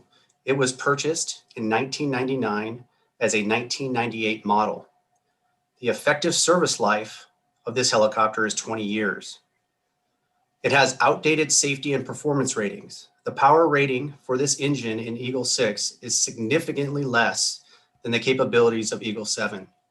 The airframe will not allow a larger engine, and I'll get more into this later in the presentation. As part of the project, the district hired Conklin de Decker in March of 2019 to do a comprehensive study on the air support unit. Part of the scope of work was to review our existing fleet, with that, performance standards and cost considerations.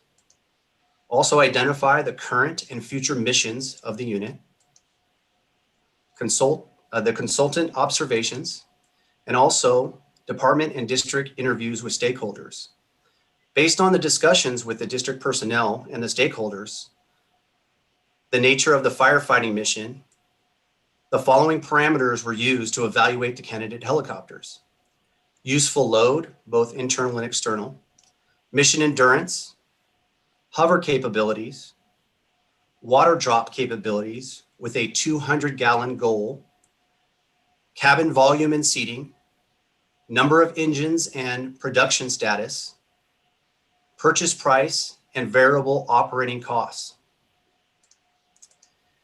They also were to develop the technical analysis, rank the candidate helicopters, examine the financial alternatives, and financial analysis and ranking.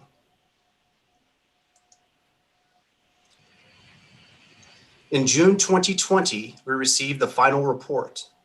Within the final report from Conklin de Decker, they reviewed the current specifications for Eagle 7. They reviewed the candidate helicopters, provided a summary of the attributes, looked at budgetary considerations, and they provided us with 12 candidate helicopters.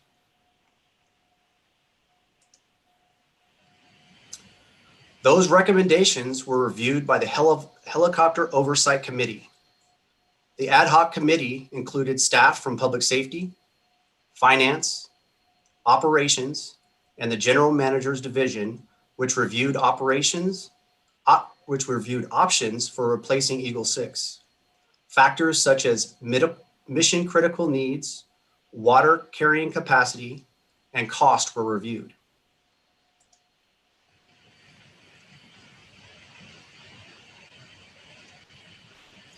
Earlier in the presentation, I went over Eagle 6, which is an American Eurocopter AS-350B2. Eagle 7 is an American Eurocopter AS-350B3. Eagle 7 has about 115 more horsepower than Eagle 6. To put that in perspective, Eagle 7 can drop on average 134 gallons of water with a full tank of fuel, and Eagle 6 can only drop 71 gallons with a full tank of fuel. It's also important to note that American Eurocopter is now referred to as Airbus Helicopters Incorporated. With that name change, Airbus also renamed the AS-350B3 Eagle 7 to the H-125 designator. Conklin de Decker used the H-125 as a metric in the study. The H-125 is a single-engine light utility helicopter and is designed in France and USA by Airbus Helicopters.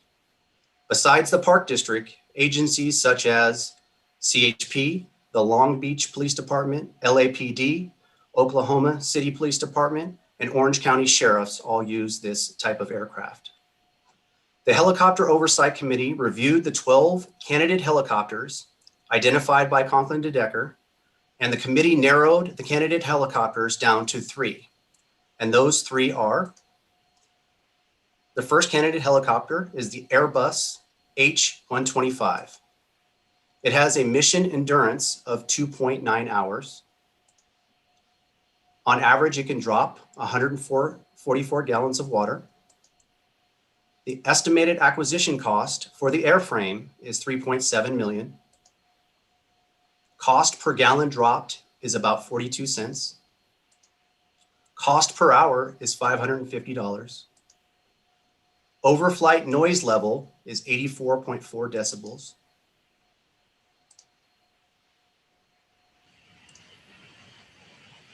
got a little ahead of myself there. So some of the advantages of the H-125 are that it's a law enforcement mission capabilities. It is proven within the district. Firefighting, it can provide initial attack on fires for grass and light fuels. The maintenance costs are the lowest of the helicopters we looked at, but that's relative to the size of the aircraft. Some of the disadvantages are the water drop capability. The optimal capabilities are below the district's goal of 200 gallons per drop set in the criteria. The cost per gallon dropped is in the middle of the candidate helicopters, and availability is within 3 to 18 months. The next helicopter we looked at was the Airbus H-145D3. The mission endurance on this helicopter is 2.7 hours. Average water drop capabilities, it's capable of 242 gallons. The estimated acquisition cost is $9.7 million for the airframe. Cost per gallon dropped is 45 cents. Cost per hour is 972. Overflight noise level is 84.7 decibels. And it's also the quietest in its class because of the fenestron. And the fenestron is the enclosed tail rotor in the back. You'll notice as I run the cursor up here, it's an enclosed tail rotor, which also provides safety for off-airport landings. The H-145D3 is a light twin-engine helicopter. Some of the advantages of this helicopter, it can fulfill the law enforcement mission, albeit less efficiently than the current Park District helicopters. It exceeds the 200-gallon goal. For noise, it's quieter than the current helicopters. For safety, it can operate with only one engine. And although a significantly more robust helicopter, the cost per gallon dropped is only a 7% increase. Disadvantages of this helicopter is the acquisition cost is a 234% increase. Availability, significant interest in the H-145 means the extended lead time for acquisition. Higher cost per hour, which is 77% increase above the current fleet. And it has a higher cost per gallon at 26% increase. The final candidate helicopter we looked at was the Bell 429. Mission endurance for this helicopter is 3 hours. Average water drop is 227 gallons. Estimated acquisition cost is $6.6 million for the airframe. Cost per gallon dropped is 38 cents. Cost per hour is 786. The overflight noise level for this helicopter is the loudest at 89.6 decibels. And it also has limitations on its internal load. And I'll get into that a little bit more here. The Bell 429 is a light twin engine helicopter developed by Bell Helicopter and Korea Aerospace Industries. The Bell 429 is used by the New York City Police Department, Canadian Coast Guard, and the Arizona Department of Public Safety. Some of the advantages of this helicopter are that the law enforcement mission, it can perform all the current missions, albeit at a higher cost per hour. For firefighting, it exceeds our 200 gallon per drop goal. It can provide very similar to that of our current helicopters, initial attack. Also safety, it can operate with only one engine, and it has a lower cost per gallon at 11% than the current fleet. And that's for the water drops. Some disadvantages, the price, the acquisition cost is about 135% higher than the current helicopters in use by the Park District. Cost per hour is 43% increase over the current fleet, which is to be expected for the size of the helicopter. Noise, it's louder than our current helicopters. And also it's a different manufacturer, which causes issues with maintenance.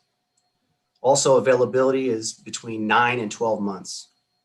Also, our air support unit brought up some concerns about this helicopter. The internal maximum gross weight limitations brought forward by the air support unit pointed out that with fuel, a crew, and mission equipment, it would only leave about 390 pounds for passengers, which for a twin engine helicopter is extremely low. And that goes into some technical issues that when Bell got this helicopter approved in the United States, it was limited on what they could do on internal weights. Also, the off-aircraft landings based on the aircraft design is a concern. Where the tail rotor is located, it is very close to the ground. So when our crews were to land off-site, that would be problematic. And also it has some external equipment limitations.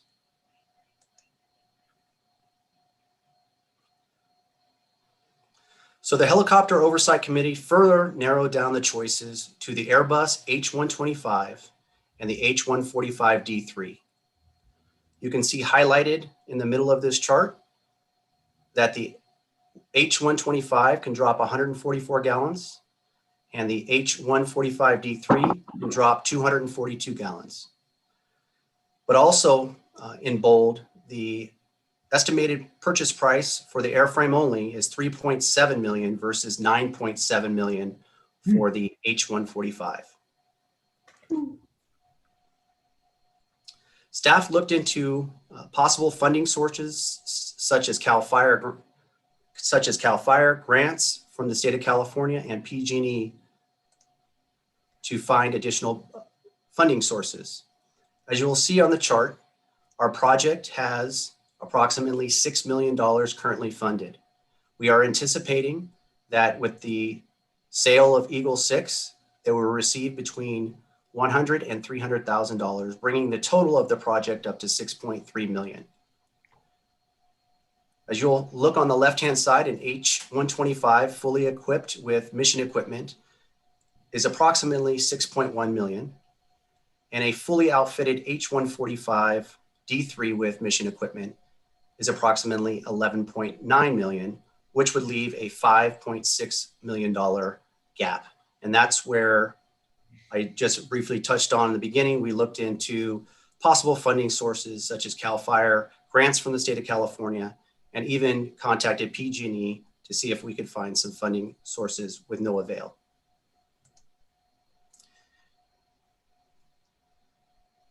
The sole source purchase of an Airbus H125 series helicopter would be approximately $3.77 million as indicated in the board material.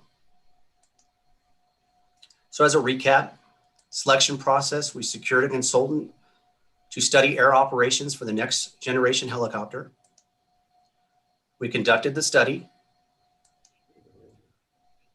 received and reviewed the consultant's recommendations, determined the recommended aircraft, secured funding for the purchase, and we are currently at the state where we need to order the helicopter, then contract installation of mission equipment and related systems, and delivery and commissioning of Eagle 8 would be in the third quarter or fourth quarter of 2021. So the recommendation before you today is to move forward with the acquisition of an Airbus Incorporated H125 series helicopter and install all necessary mission equipment and related systems to meet the district's aviation needs. With that, I'll open it up to questions and comments.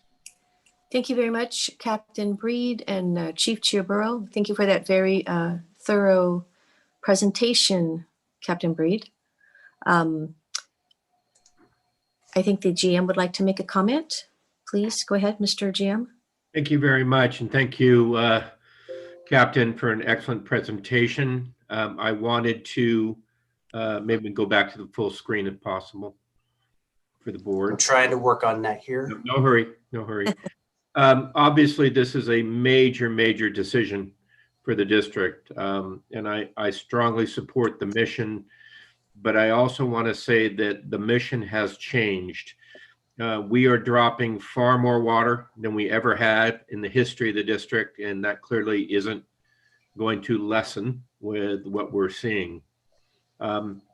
We really seriously considered a dual engine aircraft because of the additional power load to lift. That's primarily how I'll describe it. It also has a safety, built-in safety with a dual engine. As you can see, the basic aircraft is about half the price of the full aircraft when you put everything in it for all the services we do. So it's a very significant cost.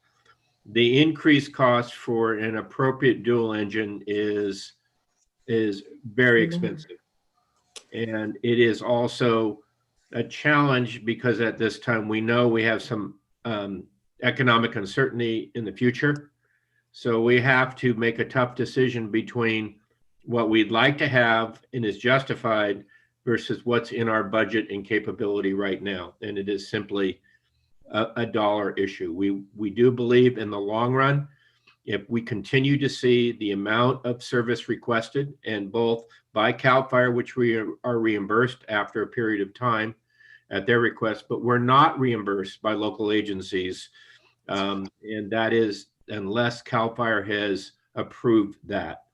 So that is a challenge for us because many of our water drops lately is the district sending the cavalry there before anybody else gets there. And that's us. But we're not being receiving funding for that. I want to be really clear to the board that your legislative team, including the general manager, had several meetings in Sacramento, both with legislators as well as CAL FIRE. The last conversation I had with the director of CAL FIRE was, we have some used Apache helicopters for the military that are in very good shape. You're welcome to buy one of those cheaply from us. The problem with that is obviously they are very loud, very loud. That has always been a concern of the public. We still receive complaints when we are flying over areas to find someone because of the noise. So the noise level is a very important part of this decision, not a cost decision. It's a usability close into the urban area. So those are really the issues, but we were not able to find a significant source of funding at this time. I do believe in the future, should we then get into Eagle 7, which has just had a complete overhaul, I believe, Captain Breed, at about $1 million. And so we have a new engine in that plane, and that will give us additional life. But at some point in the future, when this district replaces that helicopter, and if funding's available, we should really look at the fire service we're providing versus having the dual engine. And I think that's very important. But I wanted the board to know we really considered the dual engine. We think it's the best choice, but it's a triple the cost choice. And it is not prudent at this time. It's the recommendation from me that we purchase a dual engine without, if somebody came up with half of that cost from federal or state funding, we believe we can still pursue additional funding down the road because we only see that mission of fire management to grow and grow as we see climate change impacts. And it's just obvious to everyone right now how that's going to be an issue. But the primary function of our helicopter is police support, finding people who are lost, identifying people who may have performed an activity in the district that we need to find them very fast and do the appropriate police action, and keeping our staff safe.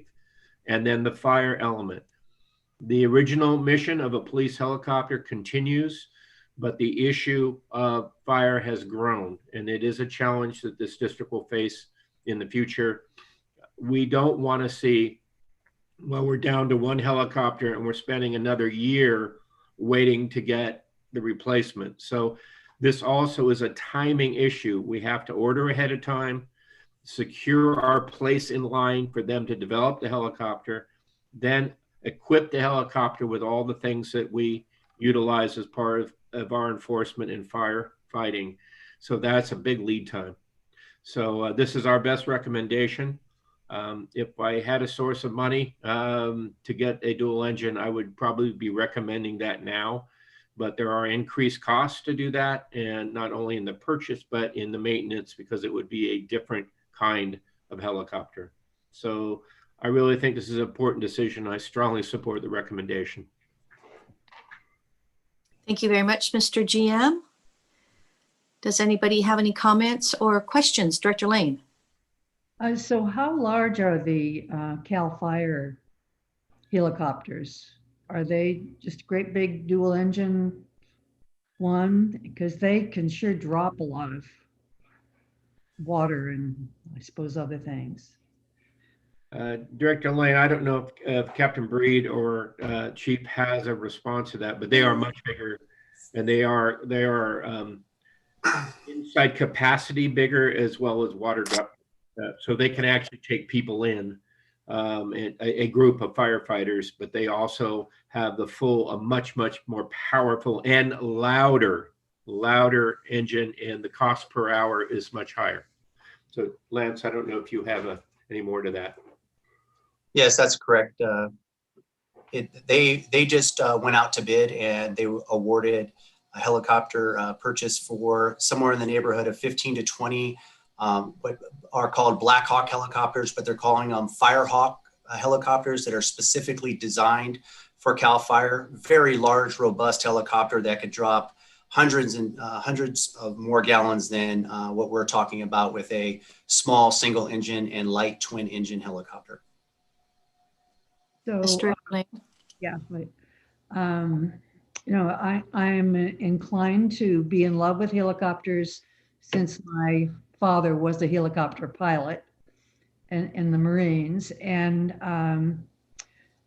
I realized there's a dual nature, a lot more than a dual nature, I'm sure, for these helicopters, because they need to be urban helicopters, and people call upon them, from the local police, and they need to get to the far reaches of the park district as well. And so, a couple of times I've had park supervisors who are way out. One in particular with Roger Epperson, who said, if anybody comes up with discussions about not having the helicopter, please speak up, because it means a whole lot to the field and the operations. When they need help, they really need help. And I do know we need to think about the level of noise, and that we have, as a first responder on a lot of these fires, we've done some really constructive work in getting water there early when it's really important to address a fire before it gets blown out of control. So I appreciate all the research you did on this, and looking forward to an Eagle 8. Thank you. Thank you. Director Waspy. I'd just like to say thank you for the report, you guys. It was really tremendous. I also am saddened by the fact I was looking forward to a big old firefighting helicopter. But I think we've got to get some reality here. I'm really surprised that the state didn't see the benefit in, let's face it, they should have subsidized that helicopter and used our pilots, which we're paying for, and all of our maintenance and everything else, because I would bet that, 100% of our firefighting efforts are on SRA land, because our land is SRA land. So I'm saddened that we missed the opportunity. I think if we continue in this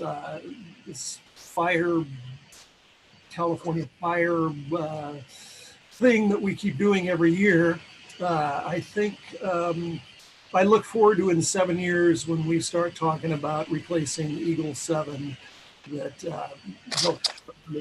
it makes total sense that with our trained staff, our trained fire professionals dropping water right now, we should get a part of that state funding for that. But thanks for all the work you've done so far, and I think this H20 125 will serve our needs for now.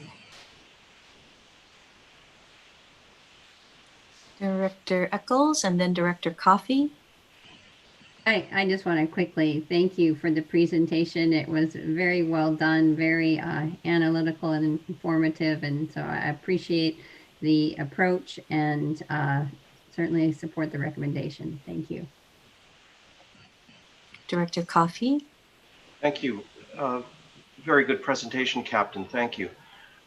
A couple of questions. I wanted to ask if the Park District didn't have its helicopter service and equipment available to us, what other agencies in Contra Costa and Alameda do? How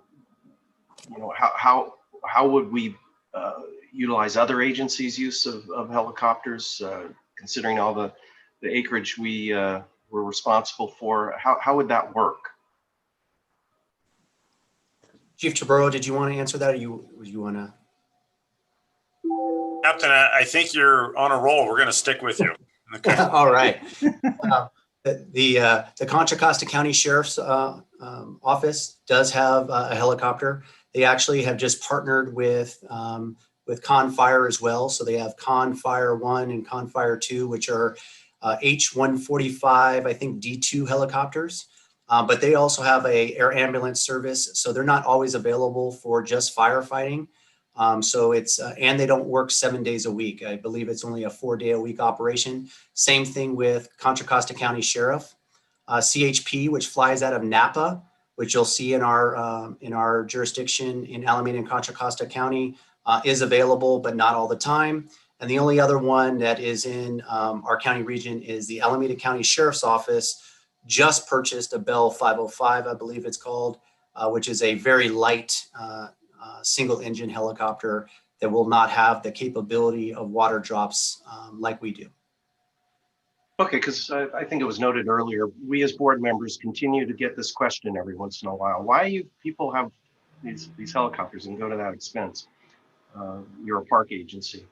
And my impression has been that in the absence of this helicopter capability that we have, that we'd be in pretty bad shape in terms of having to rely on other agencies to do everything that we do with all this acreage that we have and are responsible for, including search and rescue, criminal activities, and medical services to people in the parks, and on top of all that, the increasing use for fires both within and without our own parklands.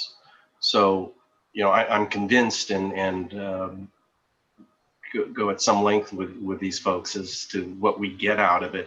And I read the reports, the monthly reports and the safety reports on how active the helicopter is, and especially its crew.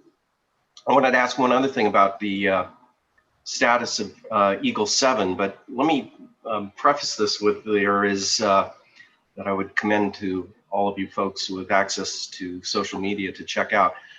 Chief, your department posted a rather dramatic video that one of our firefighters took of Eagle 7, I believe, a weekend or two ago in Moraga with a water drop. And, you know, I sat and watched that video several times. It's very dramatic. And it was interesting because our pilot, and the name isn't in front of me right now, unfortunately, but also posted a bit of a story that went along with the video. And one of the issues the pilot mentioned was this lift capacity that our general manager was speaking to earlier.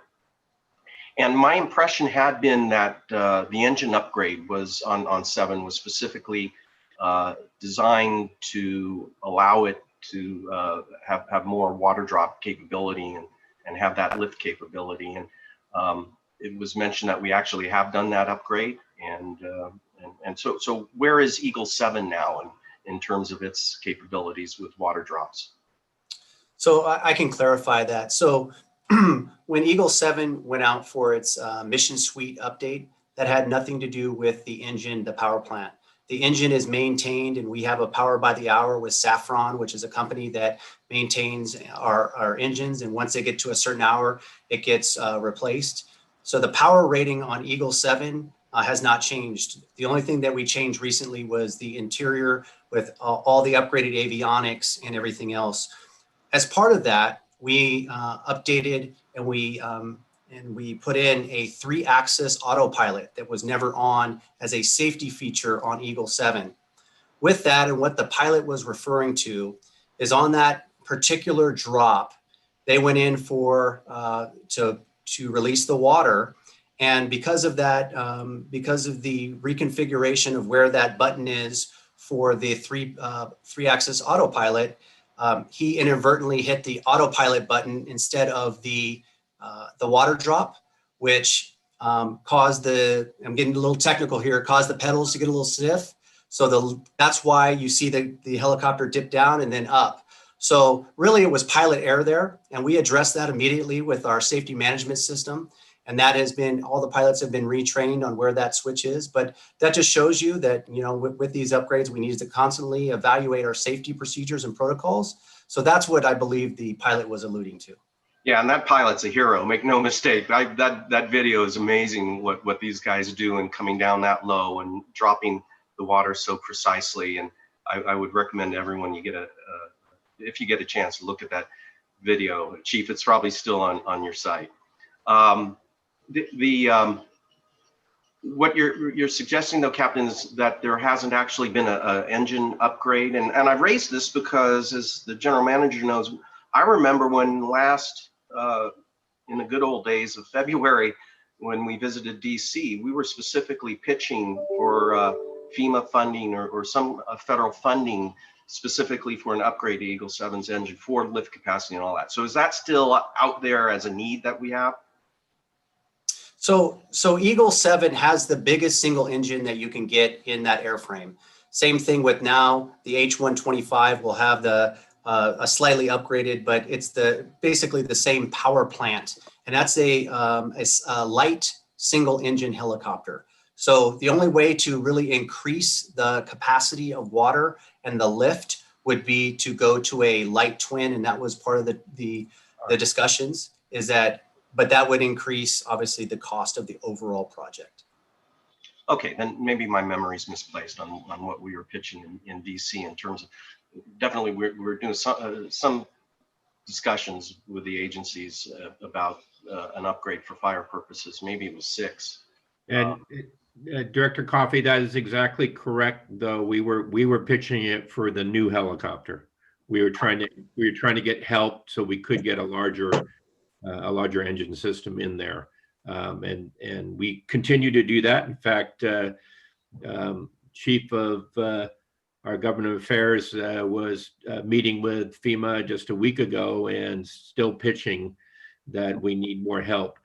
You know, the overall problem is everybody, you know, when it was 3 years ago, that's fine. But now with all these fires across the state, it's take a ticket and get in line if you want some help, because we're busy funding these really big disasters that are just of a massive scale, 4 million acres in the state. So that's really the hiccup has really been, still optimistic long term, but the hiccup has really been the downturn in the economy because of COVID and all that debate. And then the fact that there's been so many other demands on FEMA and CAL FIRE that we're just not getting up there to the level we would if things were calm and in good state. So I still think to a large degree, it's a timing issue. I think as part of the hope for the future for really being serious about adapting to climate change, these are the kind of things that we've got to make a priority because we know there's more fires and we're getting stretched, and safety has got to be number one. I did want to respond to one more thing about, it goes back to the comment that Beverly made and you made about the justification. We have thousands of acres that if you took a 4-wheel drive vehicle on a rescue or a police call, you would be hours to get there. Whereas in 15 minutes, 20 minutes on the extreme, you can get this helicopter and find somebody. If you call up the sheriff's department or highway patrol and say, we think we have a lost hiker, you're not going to be the priority. You're just not. They have major crime. They have major issues going on for them. And that was a debate within our agency of should we be doing more rescue, including water rescue, including like cliff rescue. And we wanted us to focus on fire and police because there are other capabilities out there that are better equipped right now to handle those things. And we didn't want to compete with that kind of a program, including private helicopters like Reach, who are doing the emergency, medical. And our mission is is air support for our police department, for finding people, for helping operations, and for fire. And we just couldn't get to some of these places quickly. And it is the great extent of our helicopter air flight unit, is that we can get there so much faster than on the ground, and it's more efficient. Well, thank you for all that background. That's very important. Appreciate it. Thank you. Director Rosario, excuse me. Director Rosario does have his hand up. Captain Breed, would you mind waiting a moment, or you want to jump in? Okay. Director Rosario, I know he's been waiting for a while. Lance, you described that some of the cost of some of the more expensive helicopters are airframe only. Does that mean there's no engine included? No, those costs include, when I say airframe, that means they call it the green ship. It's before it gets all the avionics and all of the mission suite. So it has the powertrain and everything in there. So it's just part of the little nomenclature for the helicopters. Thanks for that clarification. And then also, because the H-125 is an Airbus, I would think it flies the same as Eagle 6 and 7? Yes, the only thing different is American Eurocopter just changed their name. The company changed their name to Airbus Incorporated. And with that change of the name, they just changed the designation from the AS-350B3 to an H-125. They're essentially the same helicopter. So our pilots will have like a minimal amount of training to fly the new helicopter. Seamless. Yeah. So personally, I think this is a no-brainer. We basically double the capacity of Eagle 6 and within budget. And one last question is, I know we're not doing rescues, but do we still have the capabilities of picking up a paramedic from the ground and transporting that paramedic to an incident where needed? We absolutely do. And I think that Chief Chaburo had his hand up too. Yes, Chief Chaburo. Thank you, Madam Director, and thank you, Captain. I just wanted to comment that obviously equipment is very, very important, but with the addition of Assistant Chief Mike Matheson, we picked up a wealth of aviation experience from CAL FIRE. So we are that much stronger now, and that's really a tough asset. People are as we all acknowledge, our most important asset. So we're that much stronger in that area, and it puts us in a good position moving forward. Great. Yep. Thank you very much. Great presentation. Thank you very much. Any other questions out there? I've got a few. Also supportive of this. I have a couple of questions with regard to, I'm assuming that they rank these ships with safety ratings. How does this fare in the safety ratings? It rated very well. It was the metric used as the comparison because the Eagle 7 is essentially the same model. So it's very, very safe helicopter. Okay, very good to know. Also, is there a length of service that we know for a ship such as this? Yeah, typically it is 20 years. And so we're at we're just past the prime for Eagle 6. So if this were to pass today, Eagle 6 would most likely go out for auction here shortly. Okay, and we have another 20 years with the new one. So that's good. And then I don't know the answer to this question. Obviously, we're part of mutual aid for all kinds of, different surrounding jurisdictions. But are we officially part of a aid group for water drops? Or is there like a sort of an infrastructure for that? Or are we just called in on emergency situations? Or how does that work? So that's a great question. So we do have a pre-existing contract with CAL FIRE. So if it's within the SRA area and we are there for a considerable amount of time, which is about 1 hour, then we can recharge for our time there. If it's under that, it's mutually agreed upon that that's kind of a mutual aid thing, and we're assisting and they're assisting us on our lands. So we do have the ability to recharge. Now, if you'll remember with the SCU complex fire, CAL FIRE did hire us for 7 days, where our pilot and Chief Matheson were the aircrew boss out there playing an integral role on one of the state's largest fires. So they were able to relay information back to the command post. And with that, they were able to strategically have water drops and helicopter placement throughout that area. So we can definitely play a pivotal role in our region. And that sounds great. And I hope we can incorporate that history as we continue to do advocacy to try to get support for service and maybe even, shared cost on, maintenance going forward, or even future ships in our future. So I think it's really important to record all that, because that was, I think we're all very, very proud of the amazing work that was done by our people during that very difficult time during those fires. And that was very impressive. Yes, One other thing I'd like to point out too is that in comparison, last year at this time, we had 110 water drops total for the year. This year, we're at over 220. So more than double of what we did last year. So it is getting used. We've dropped over 24,000 gallons of water. As seen in that video, it can be, very hazardous.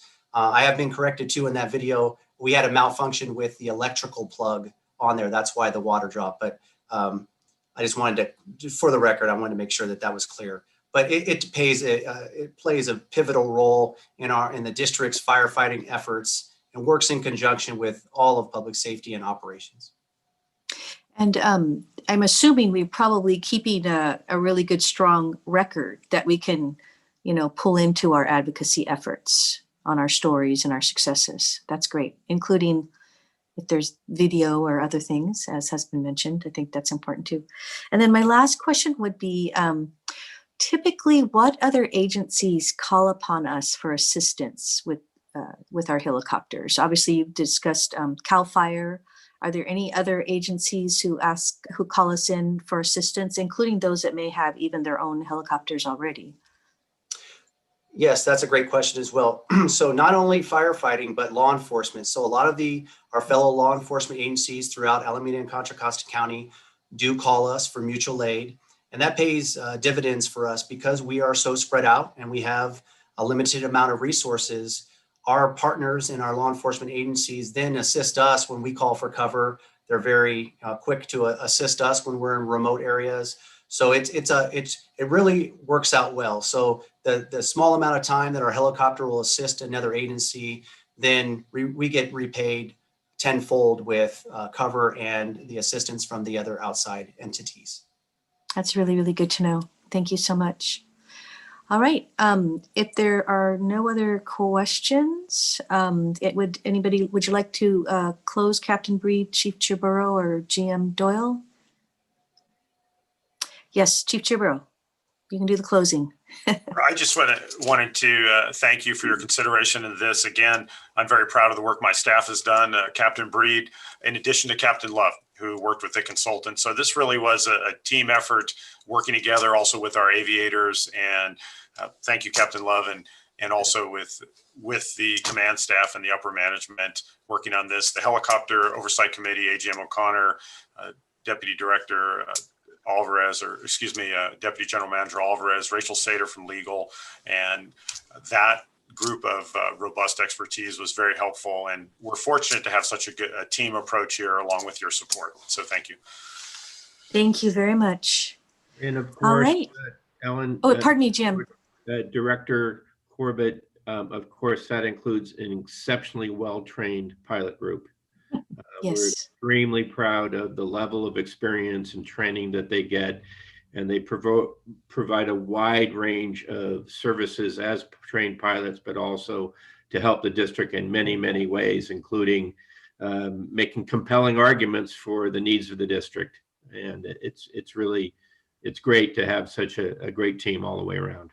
So yes, thank you very much. We appreciate them as well. So thank you so much. All right, and good use of the clapping hands, Chief. All right. With that, there is a resolution before us for adoption. Would someone like to make a motion to authorize a sole source purchase of a replacement H-125 helicopter with approved airframe modifications from Airbus Helicopters? I'll move the resolution. Director Coffey, who would like to second? Director Waspy. Okay, Coffey, Waspy, please call the roll on the resolution. Yes, Madam President. Director Rosario, Aye. Director Wieskamp, Aye. Director Coffey, Aye. Director Lane, Aye. Director Waspy, Aye. and Director Eccles, Aye. and Madam President Corbett. Aye, It is it's unanimous. Congratulations. Cheers. When do we get to see the new helicopter? Do we get to give it a nickname too? You can answer that later. Thank you. Congratulations. I know a lot of work went into that. We appreciate it. Okay, all right. Our next item is finance, under Finance and Management Services Division. Discussion regarding adjustments to the 2020 general fund budget to respond to COVID-19 and 2020 fire-related damage. And I believe the presentation will be led by our CFO, Deborah Ocker, and slash AGM of Management Services. And she has been assisted in the resolution by Deborah Spalding. So please go ahead. Thank you, Director Corbett. Deborah Ocker, Assistant General Manager of Finance and Management Services. And today we are here to present to you adjustments to the current year budget. So we've been talking with you since April about the effects of the COVID-19 pandemic. And we did bring this item to the Finance Committee last and reviewed it. I'm going to bring up my presentation and we'll walk you through where we are. So here we have, we're 7 months in to this pandemic, and COVID-19 has caused many fiscal impacts to the Park District, as you all know, not just financially related, but also the operational modifications that have been made throughout the district and throughout the parks have been extraordinary. Implementation of all the safety measures have been pretty extraordinary throughout the district. But on the financial side, of course, the delays and the cancellations and the reinventing of programs, the having no ability to rent out facilities or picnic areas since we went into shelter in place in March. We have, as we talked about earlier today, we have not been charging daily use fees, and that's really, to provide equitable access, to provide employee safety, and because we don't have the seasonal and temporary staff in order to do those collections in a lot of cases. We canceled our summer focus, our summer programs, and as I mentioned, we didn't hire our seasonal staff. And we had a delay in recruitment, certainly when we first got into the shelter in place, and then it just took us a while to get things back on board. As you know, operations staff has been working very hard to bring things back when they're allowed to. And we did, just at the beginning of October, we reopened camping at a reduced capacity with online reservations required. We also opened some boating at Del Val, at Quarry Lakes, and at Lake Chabot. So that was the good news on it. So previously we did share with you our June quarter end financial results. And this is just the same picture of that, and similar to what we highlighted in the past. Our property taxes, if you compare that percentage column, the first blue percentage complete column to the prior year percentage complete, that's where I kind of look and see where we are. And you can see the charges for services line is where all of those fees are collected. And that's where we had the huge shortfall. The other items on revenue were looking fine at June 30th. property usage, which is a lot of grazing leases and other communication leases, was in line, along with our investment earnings. As of June 30th, we're still in line, although now the investments are going to be less in the future. And on the expenditure side, similar, but a little bit less on our salaries and benefits, on our supplies and services, a little bit slower in the prior year. So how are we going to make up for this shortfall in revenue? So we have, at June 30th, it was about $3 million less than the prior year. And we did estimate that through the end, this slide here is projecting through the end of the year, through December. Tiffany Margolisi and the business services team really assisted us in drilling down into these revenue sources. And we projected a $7.2 million shortfall in this revenue source. The first line on this chart here, property taxes, we are estimating that property taxes are going to come in close to target. Previously, we reported to you that Alameda County had been concerned, and they factored in a 5% delinquency rate. And as of the August receipts of property tax, we didn't see a significant shortfall there. Really, a lot of that was made up, and we feel that property tax will be on target. So we're not recommending a change in that area. But the big area we are recommending a change is in charges for services, and I'm going to review the details of that on the next slide. I also had reported to you that we did receive a grant through the state for COVID expenses, and that's just over $1 million. So that goes into this picture as well as additional revenue. And we are, we're spending all of that on PPE, and we had spent a lot previously on overtime. So we're looking at about a $6.2 million or just over $6 million overall gap that we need to fill. So on the revenue side, this is where we are looking at making, where our shortfall is happening and where we need to make reductions in our revenue projections. So in parking, we're going to reduce that by about $2.4 million, which is a 7%, which means we're only getting 7% of what we budgeted. Camping, 1.2 million, which is only 8% of what our annual, we're expecting only 8% of what our annual amount would be. Recreation has a reduction of 512. The rentals of picnics and facilities, 962,000. Concessionaires is a pretty big hit. You can recall we did a concession relief program where we allowed the concessionaires to use some of their CFM funds. We did kind of allow them to delay payments to us. And so we're expecting about 50% of revenue in concessionaires, and we're reducing their budget by $470,000. Fishing and boating, a reduction of 385 or almost 386,000. That's about 21% of normal. Swimming is 100% reduction because we did not have a swim season this year. So that's almost $700,000. And then the Regional Park Foundation supports a lot of our programs through Interp and Rec, a lot of our summer camps. And since we didn't have those programs, those revenues from the Regional Park Foundation, some of them have been redirected and they've found ways to contribute to the Park District other than what was originally planned. But certainly without those programs happening, that support is reduced as well by about 292,000. And then there were some other line items that add up to about 255,000. So that is a total of the 7.2 million that we're looking for in reducing our revenue budget, reducing our expected revenue. So how do we make up for that? We have to cut expenditures.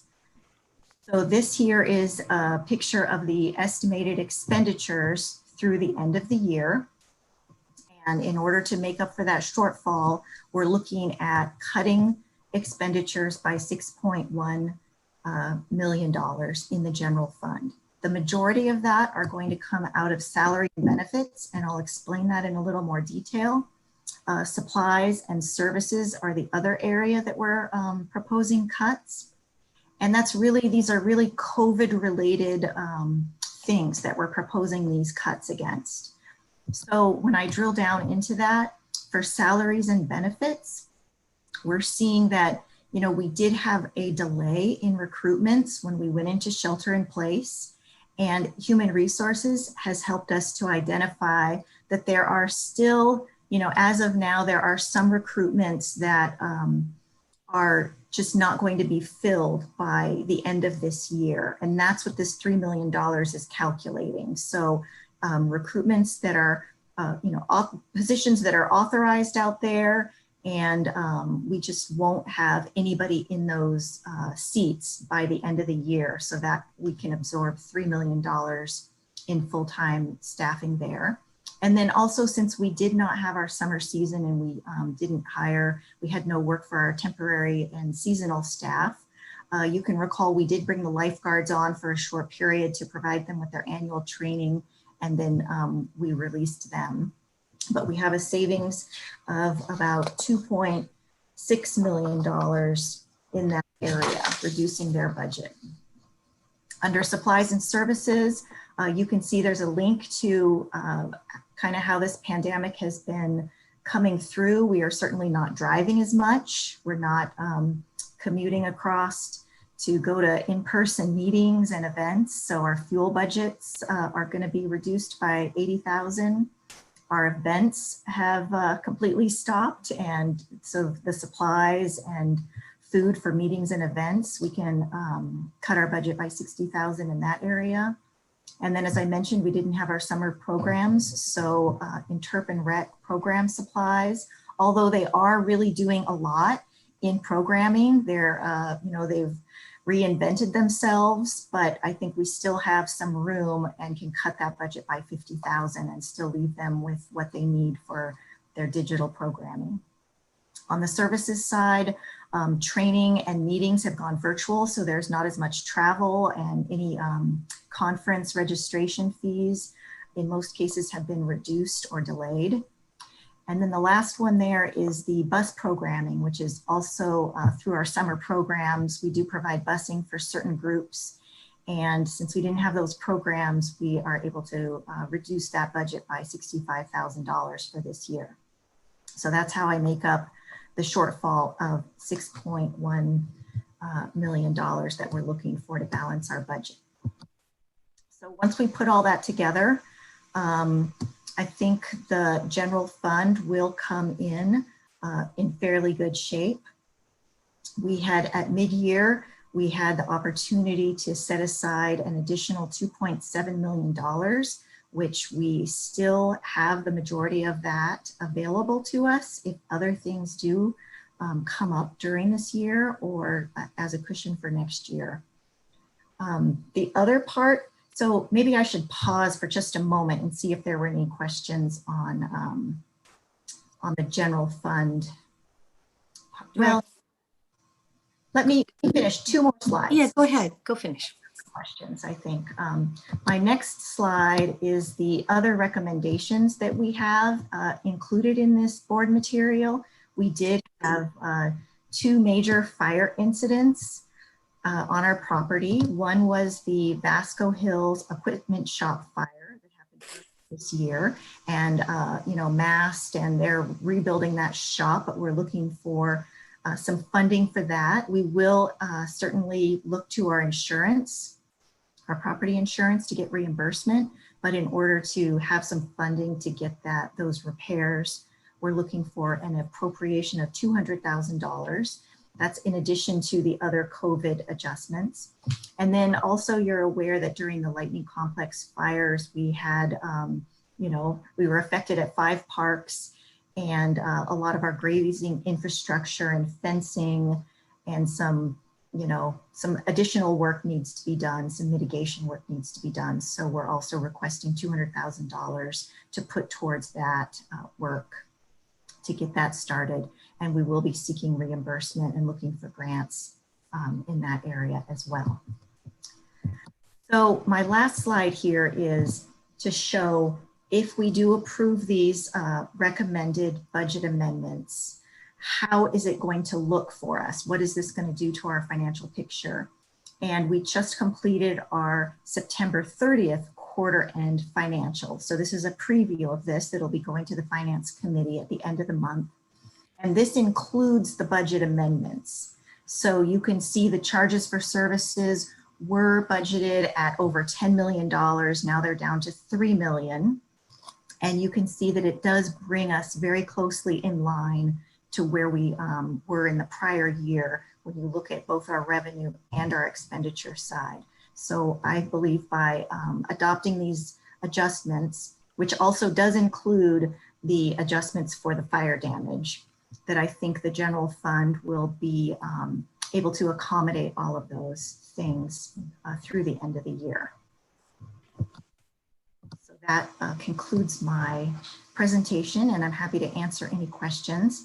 I'll just also state that we are in the middle of our budget development for the 2021 budget, and the Finance Committee will be seeing a preview of the preliminary general fund budget at their October meeting and get more information on our forecast for the next year. Thank you very much, AGM Ocker. And thank you very much, Deborah Spalding, who I see in the window. Thank you for your work on this. I'm assuming there will be some questions. Comments or questions, anyone? I will just start by saying I'm always so impressed by, you know, how we address these issues. You know, obviously we're experiencing a big hit in the loss of certain parts of our revenue, which are hits because of our inability to gather and travel and all those things that you have mentioned. But it looks like, thanks to the fact that we're fairly well managed organization, that we're able to get through this.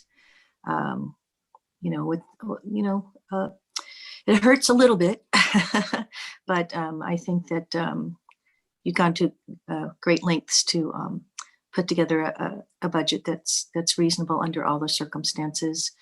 I'm sure we'll be hearing some thoughts and concerns about loss of employee hours, but you know, these are difficult times, and we have to remember employee hours are real people and real people hours. So, but in any event, thank you for putting together this budget to address our current issues. So thank you for that. And Mr. GM, yes. I really want to thank the Finance Department. This has been a real complicated situation we've been in, and I particularly want to lean back towards all the work that our operations staff had to do in the Finance Department of concessions, and to even estimate what that loss was going to be and try to make up for it.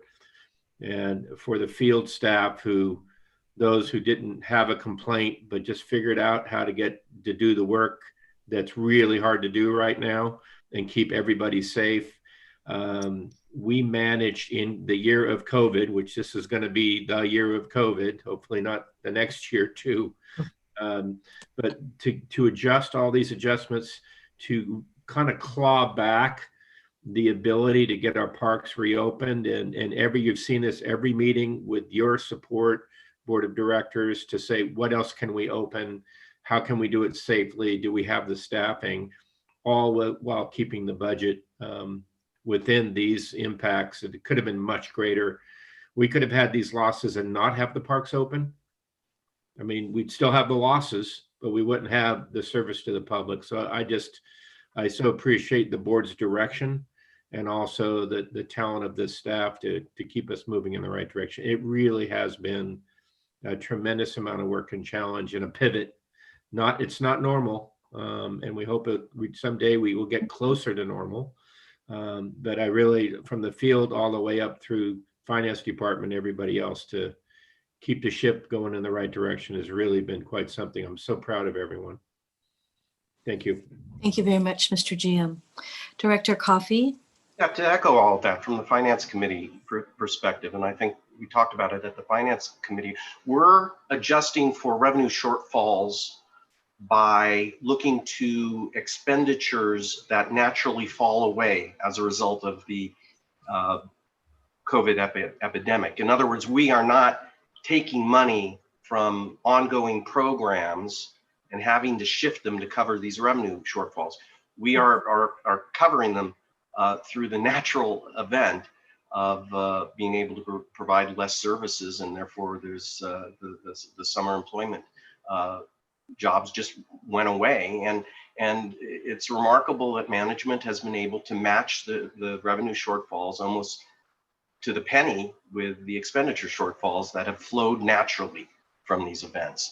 And that's something, as the GM says, it takes some talent, and it's much appreciated.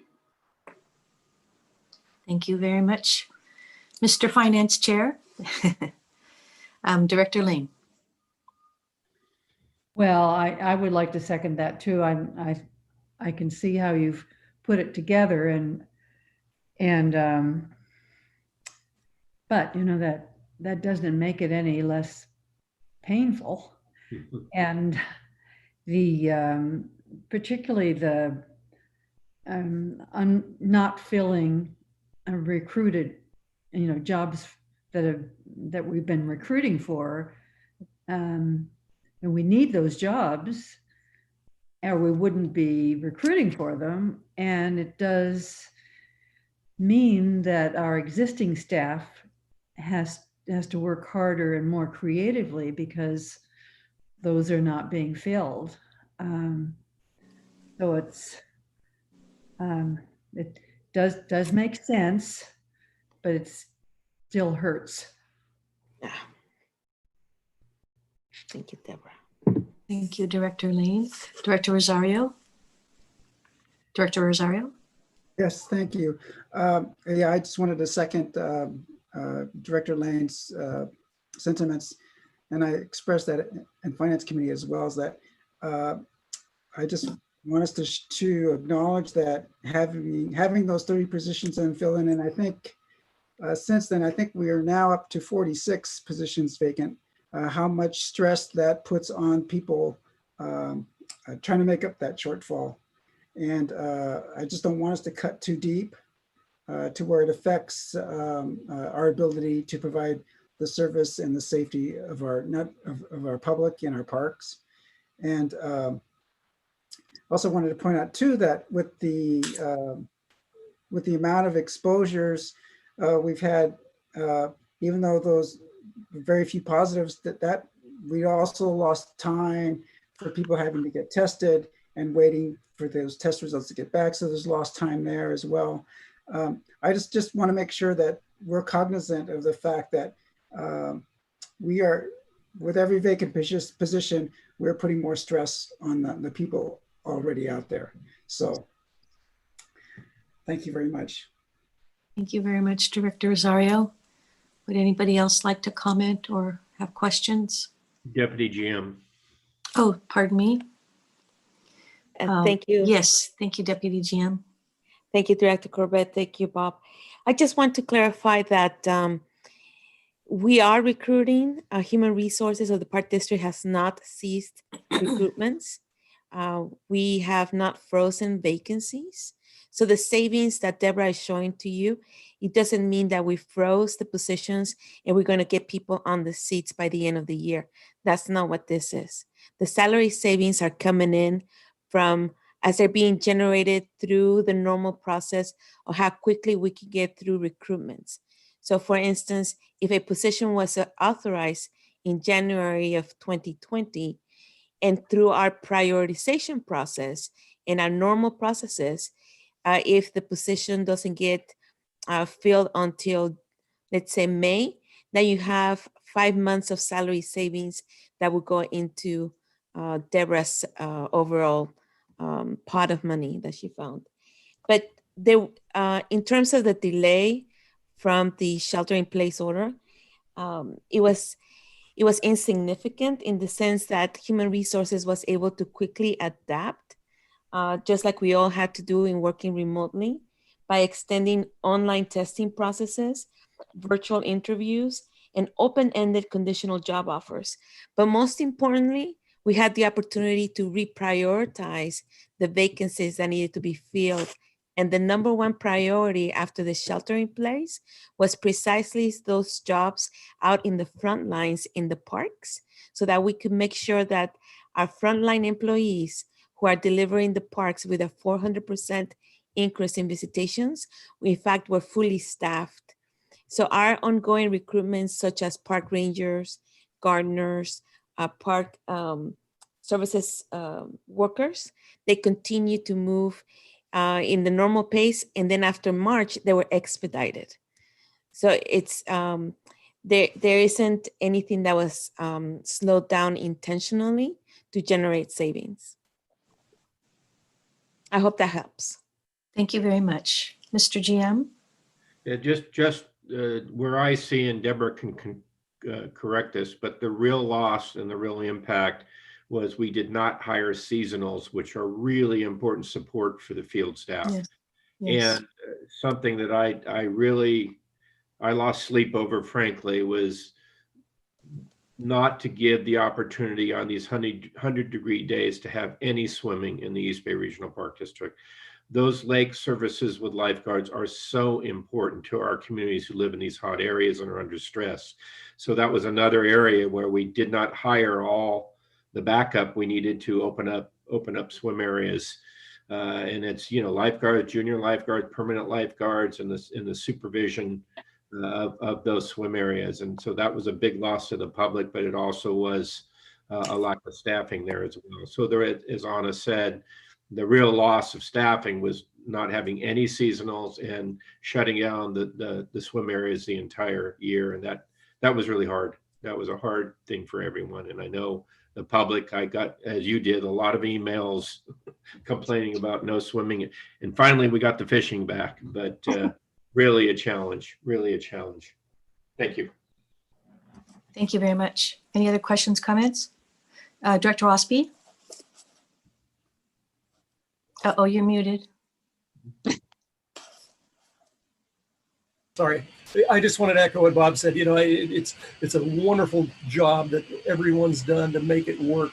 But I think the tragedy is that we had, I think there's 175 seasonal lifeguards, and of those people think they're part of the district family. I mean, if I'm not mistaken, they hire about 40 new every year. So that means 3/4 of those lifeguards, the remaining lifeguards, are coming back for years and years of service here.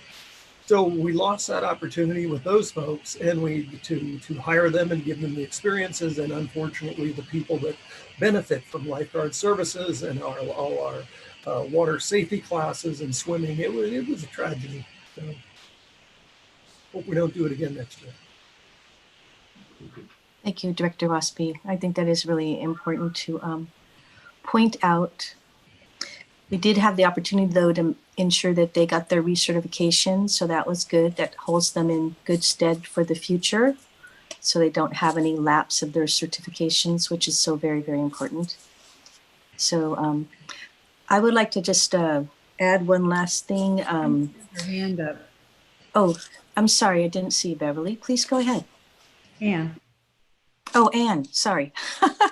There you are, Anne. You're on the other screen. We leap from spot to spot. I just want to say, aren't you glad to be part of an organization that at every level reacts seamlessly, or it looks seamlessly? And it is in many ways just such a terrific group of people who make things work for the public in every way possible. And they do it efficiently, and you do it thoughtfully. I am just can't tell you how I'm impressed by this whole presentation, because I think we're darn lucky to have employees at every level who understand the mission and they go about doing it. And my thanks to every one of them. Thank you very much. I would just like to add one last thing, and I'll ask my quick question first, then I'll add my one last thing. So with regard to the bus transportation that we did not provide, was this the bus transportation that our field trip bus transportation? Is that what that's referring to? Let's see. It's through the INR department, and so I would really have to get back to you on the details, but it is through the summer programs. Okay, yeah, please let me know when you can. And then my one last thing I would comment on, ditto to what everybody else has already said.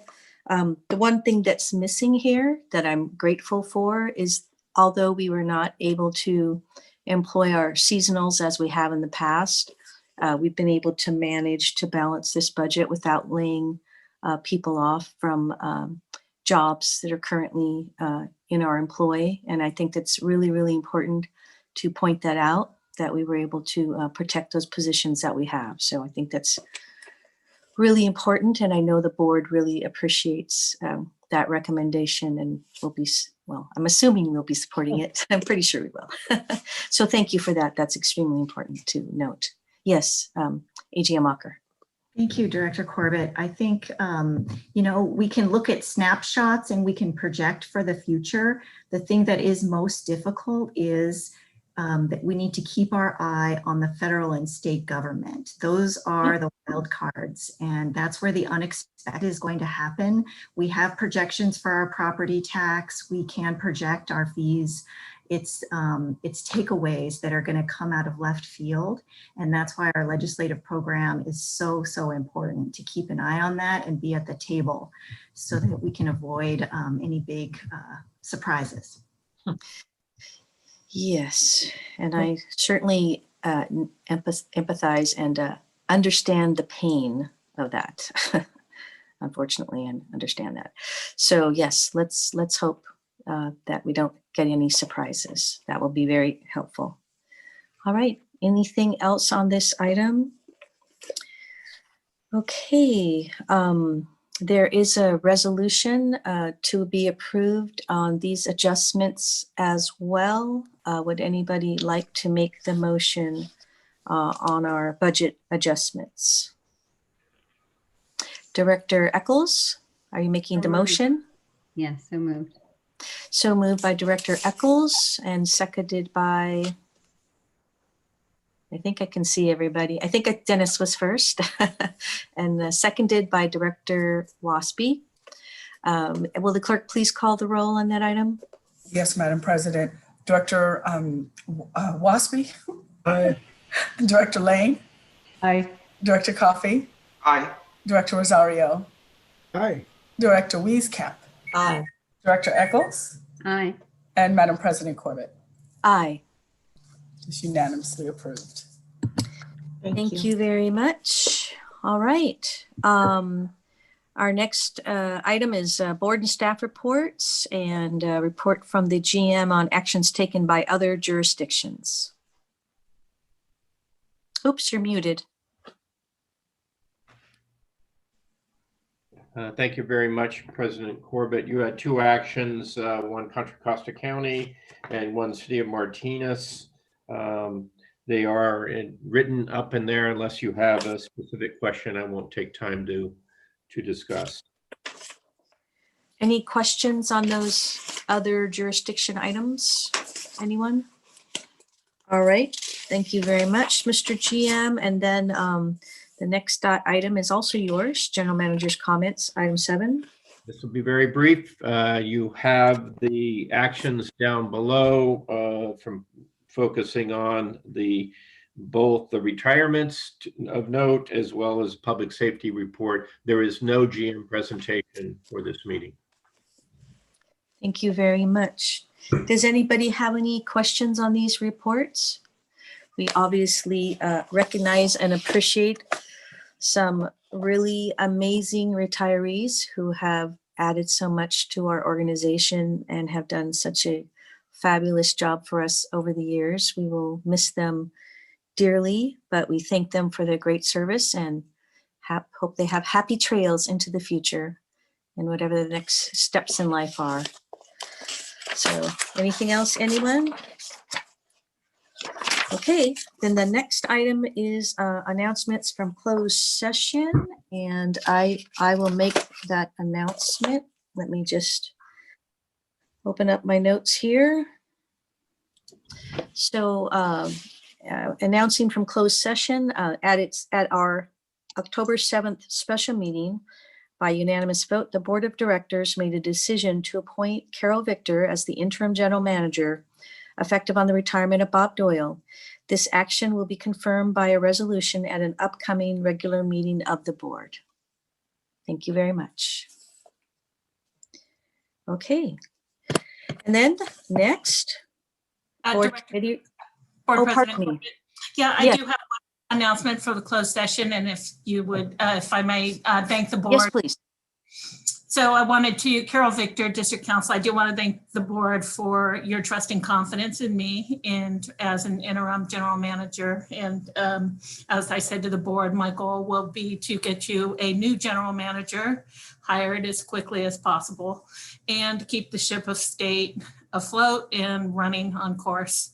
So thank you for that. And then I do have one announcement from the October 6th closed session. The board via vote of 7-0 authorized a settlement with Golden Gate Land Holdings. The settlement was required us to undertake some capital improvements to correct a drainage problem at Golden Gate Land Holdings. And we paid attorney's fees in the amount of $78,361.33. And that settlement is now final, and we're undertaking we've already started on the correction. Thank you very much. And thank you for that. And thank you for being willing to serve and take care of us. We look forward to working with you. And obviously, well, I can't say anything because I know he doesn't want us to say anything. So we'll leave that for another time. So we say thank you to him too, but we'll do it at greater length at another time. And Bob Doyle, thanks to you goes without saying. And we look forward to celebrating your retirement at a future date. And we also very much thank your strong recommendation of Carol Victor. Absolutely. Thank you. Carol. All right. Okay. So our next item is board committee reports, and the item listed is the Board Executive Committee of September 3rd, 2020. I really don't have too much more to add to that, except for the work that was done at that meeting continues. I know that board members will be hearing from Brian Holt and Devin Reef shortly, if you haven't already, on their ongoing work to address concerns and interests raised at that meeting with regard to naming of our Concord Hills property. And we will be continuing to move ahead on that. Thank you, all of those from the public who participated in that meeting. And thank you for all of the board members who have been very thoughtfully serving in moving forward and making decisions with regard to that important naming, including all of our board members who are very closely watching this, with a special thanks to Director Beverly Lane. Thank you. All right, and with that, I do have I did let the clerk know I do have a couple of little corrections for the minutes, which I will make available to you so that can be addressed. Thank you very much. Okay, let's see. Board comments, our favorite part of the meeting. All right, anybody want to volunteer to go first? Okay, Director Lane, thank you. Please go forward. Oh, you're muted.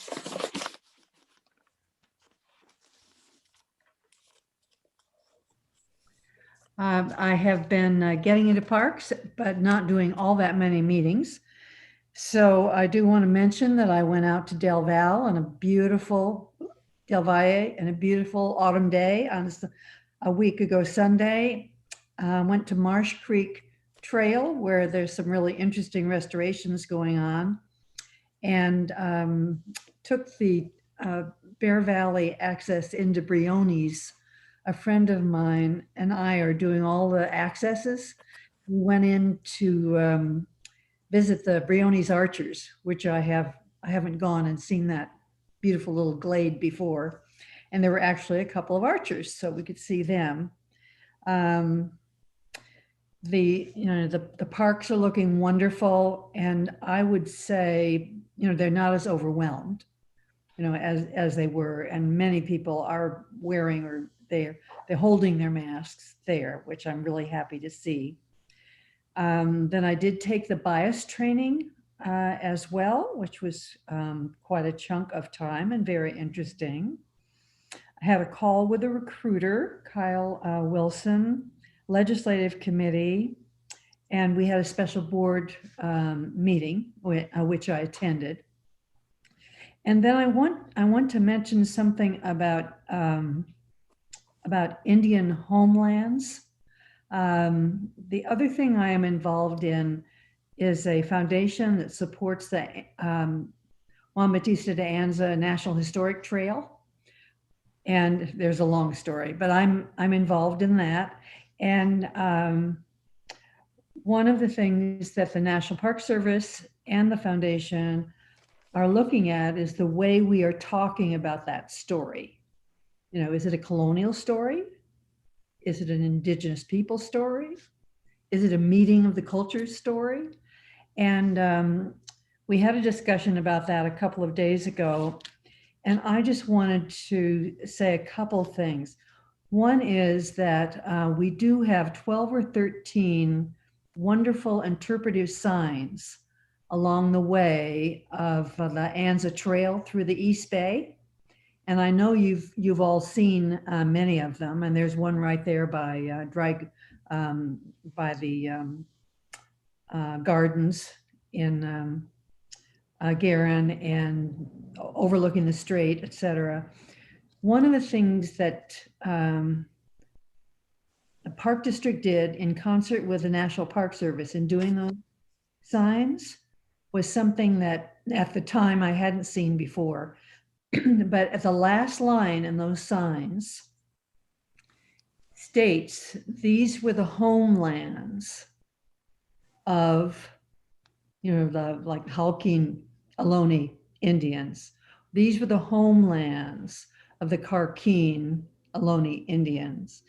And when we are looking at Concord Hills, that whole area was the homelands of the Chupkan, Bay Miwok Indians. And I was reminded in looking at the executive committee, because people were saying, oh, you could put a name here, you could put a name there. But that concept of homelands is a very significant one to Indian tribes. And this park happens to be right in the middle of the Bay Miwok Chupkan homelands. So thank you for letting me mention this, because we are beginning, we're trying to listen to what diverse populations are saying to us, what we have omitted and what we need to address in many ways, but including in park interpretive signage. So thank you. Thank you very much, Director Lane.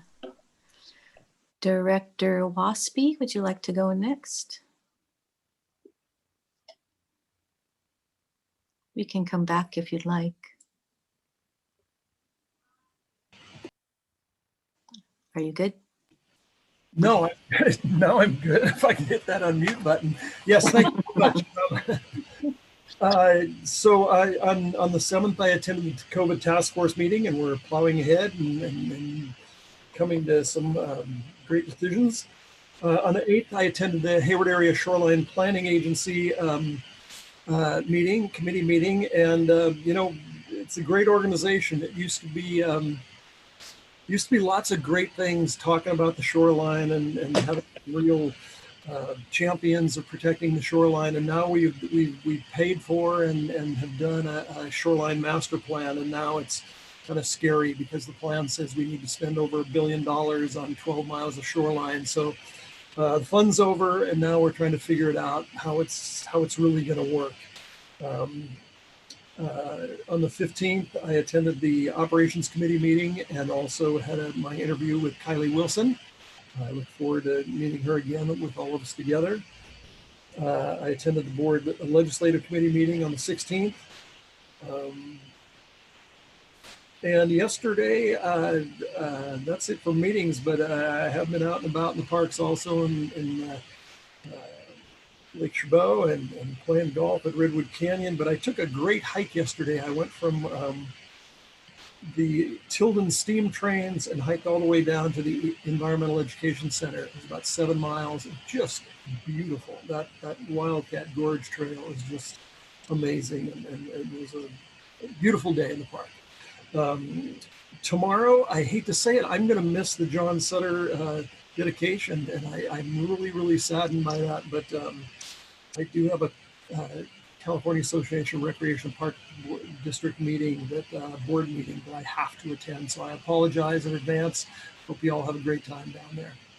And that's it for me. Thank you, Director Waspy. Director Rosario?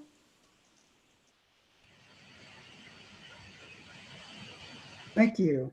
Let's see. I also on the 7th, I attended the COVID task force, and that's where we first heard that we had 60 exposures just in the operations unit. Hopefully, we can get more get that information in a more timely fashion. And then also on the 7th that afternoon, I attended the closed session regarding the GM selection. And then on the 14th, attended the liaison with the City of Alameda meeting, and very productive meeting. And I'm also just wanted to congratulate the City of Alameda on their receiving the Helen Putnam Award for their resiliency plan. A very prestigious award. And I just, on that, also in that meeting, I thought our staff particularly was a very good presentation all the way around, from Brian Holt and was it, I can't remember her name, Chantal, or, but anyway, very good report on our resiliency plan. And then and Ren Bates on the Ensenada Beach project. And then that evening, I attended the Alameda County Mayor's Conference. The regional housing plans were discussed well into the night. So that's a very controversial. And then on the 15th, attended the ad hoc residents meeting. I just, along with Ann Wieskamp, I just wanted to thank Tiffany and AGM Jim O'Connor for their participation in that. We came to our final meeting and some good conclusions out of that. So thank you to them for that. And then later that day, I attended the operations meeting, and that was a very good, feel-good meeting. We got to hear the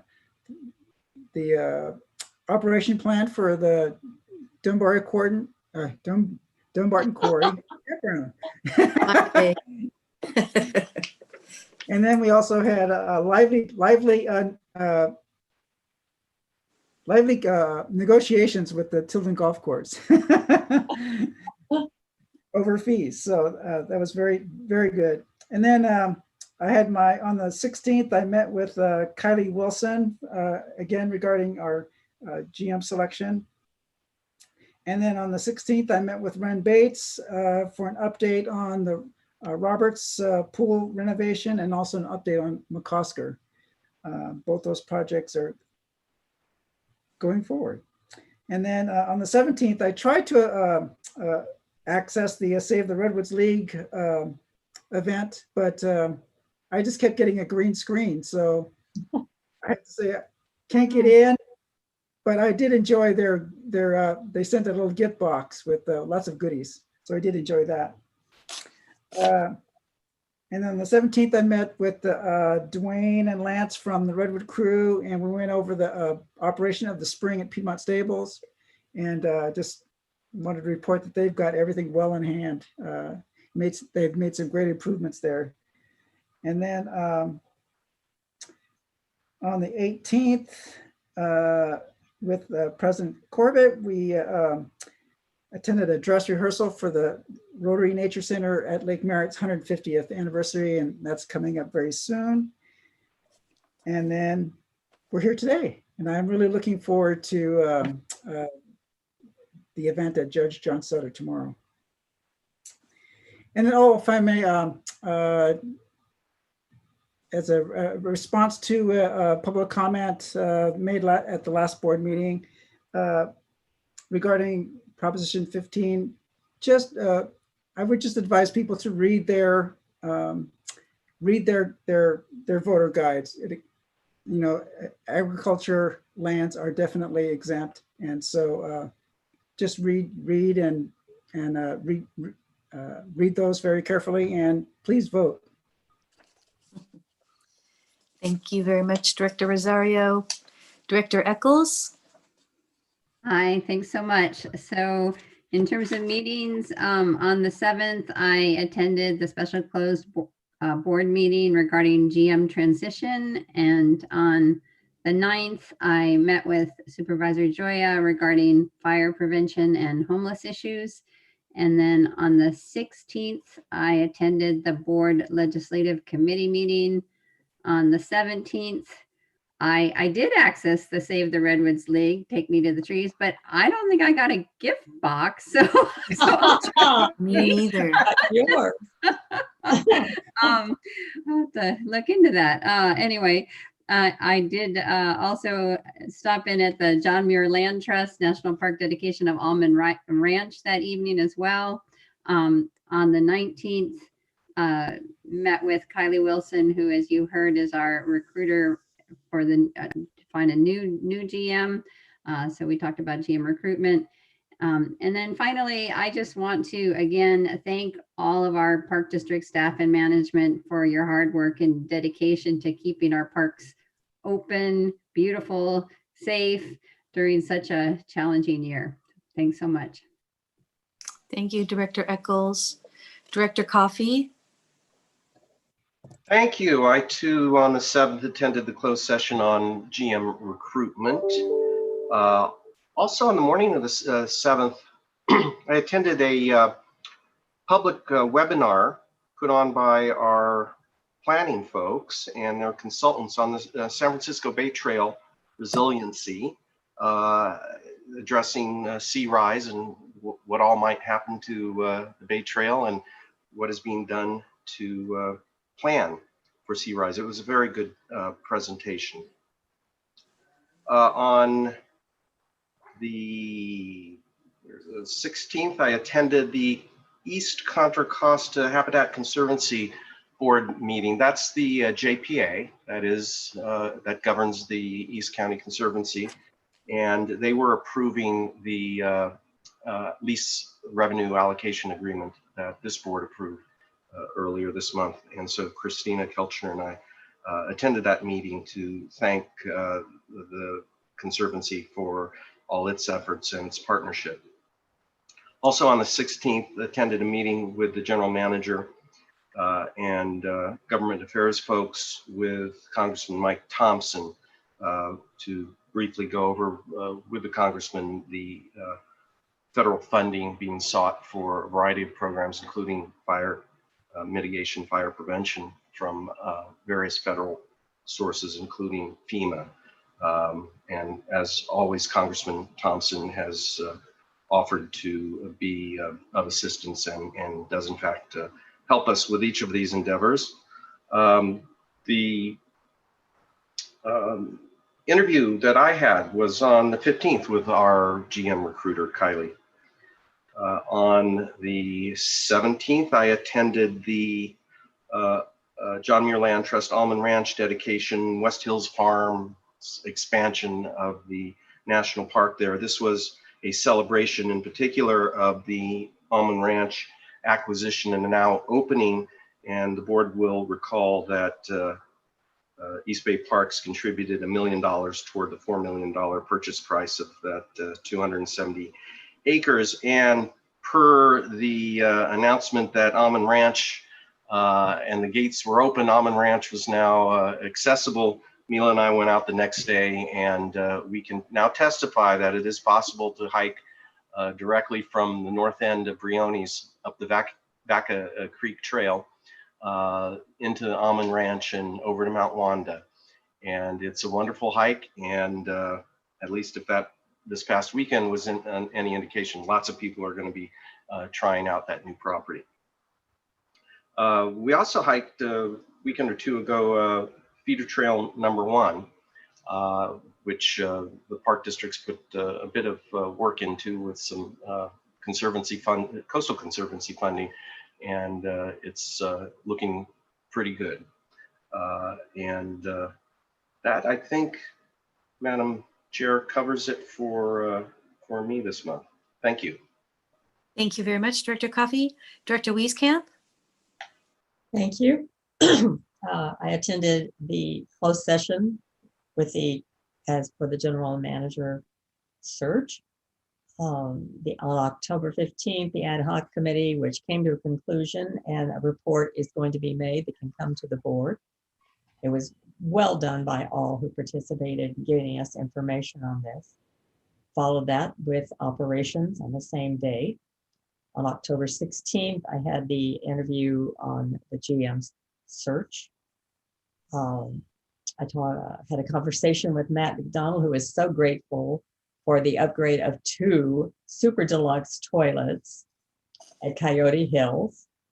And he told me that in September, they were still getting a lot of people. 68,000 came in September. I hope you all had a look at the picture of Brushy Peak on the day when they had so many people coming that they were on the road. And if you've ever been to Brushy Peak, to park on that road is not a really safe thing to do, but people were still really anxious to come and visit the park. I would like us to think about helping people understand the value of helicopters that we own. And I think maybe, I haven't seen it yet, but I hope to, that special video that I think it was Colin brought up. Why don't we try to do some advertising about what our helicopter does? Maybe we can have a series of things that public affairs can work on, whether it's rescuing somebody, whether it's helping at fires. I think we need to help people understand. And these days, people are looking at pictures and so on all the time. So I think it's an excellent opportunity to learn about all the things we use that helicopter for. It may be expensive, but it's worth it. Going back to our operations meeting in Tilden, we had 2 people, citizens, who came to that committee who were senior golfers, and they made a difference. I think Dee will agree in the final decision with Tilden on their special fees. And so this reminds me that if you want to keep in track with what's going on and something you care about as a citizen, attend the meetings, because you can make a difference. And they proved that to me quite well. I hope to attend the Sutter tomorrow, the event. I think it's so great that we're getting to that point. Next year, you know what I'm going to say, at Coyote Hills, we'll have a well done, and we'll have Dumbarton Quarry open. Yay, that's my positive thought for the day. Thank you. Thank you very much, Director Wieskamp. See, it's worth waiting for. It may be like a really big opening. Maybe real live with all of us there. Yay. And the helicopter can come in and land. Yeah. Hey, let's do it all the things will be happening. The well will be done. It'll be a really great series of celebrations. Right. Thank you. Yes. Thank you so much. So on October 7th, I attended the special closed session meeting, and I also attended the EOC meeting of that day. On the 13th, I attended a meeting which was a pre-planner for the next day's Alameda Liaison Committee meeting. And ditto what Director Rosario said, really great presentations by our staff. We have such a really great working relationship with the city of Alameda. It's very nice to see. A little later in that day, I attended the EOC meeting. And then on the 16th, I had my meeting with the recruiter, Kylie Wilson. On the 17th, I did find the Save the Redwoods event. And oh, by the way, it's supposed to be recorded, and the musical presentations were a lot of fun. So we still have a chance to see those if people are interested. And I did get an email asking where my box of goodies should be sent, but I never received them either. So I guess that's how it works. If you watched it, you didn't get the box.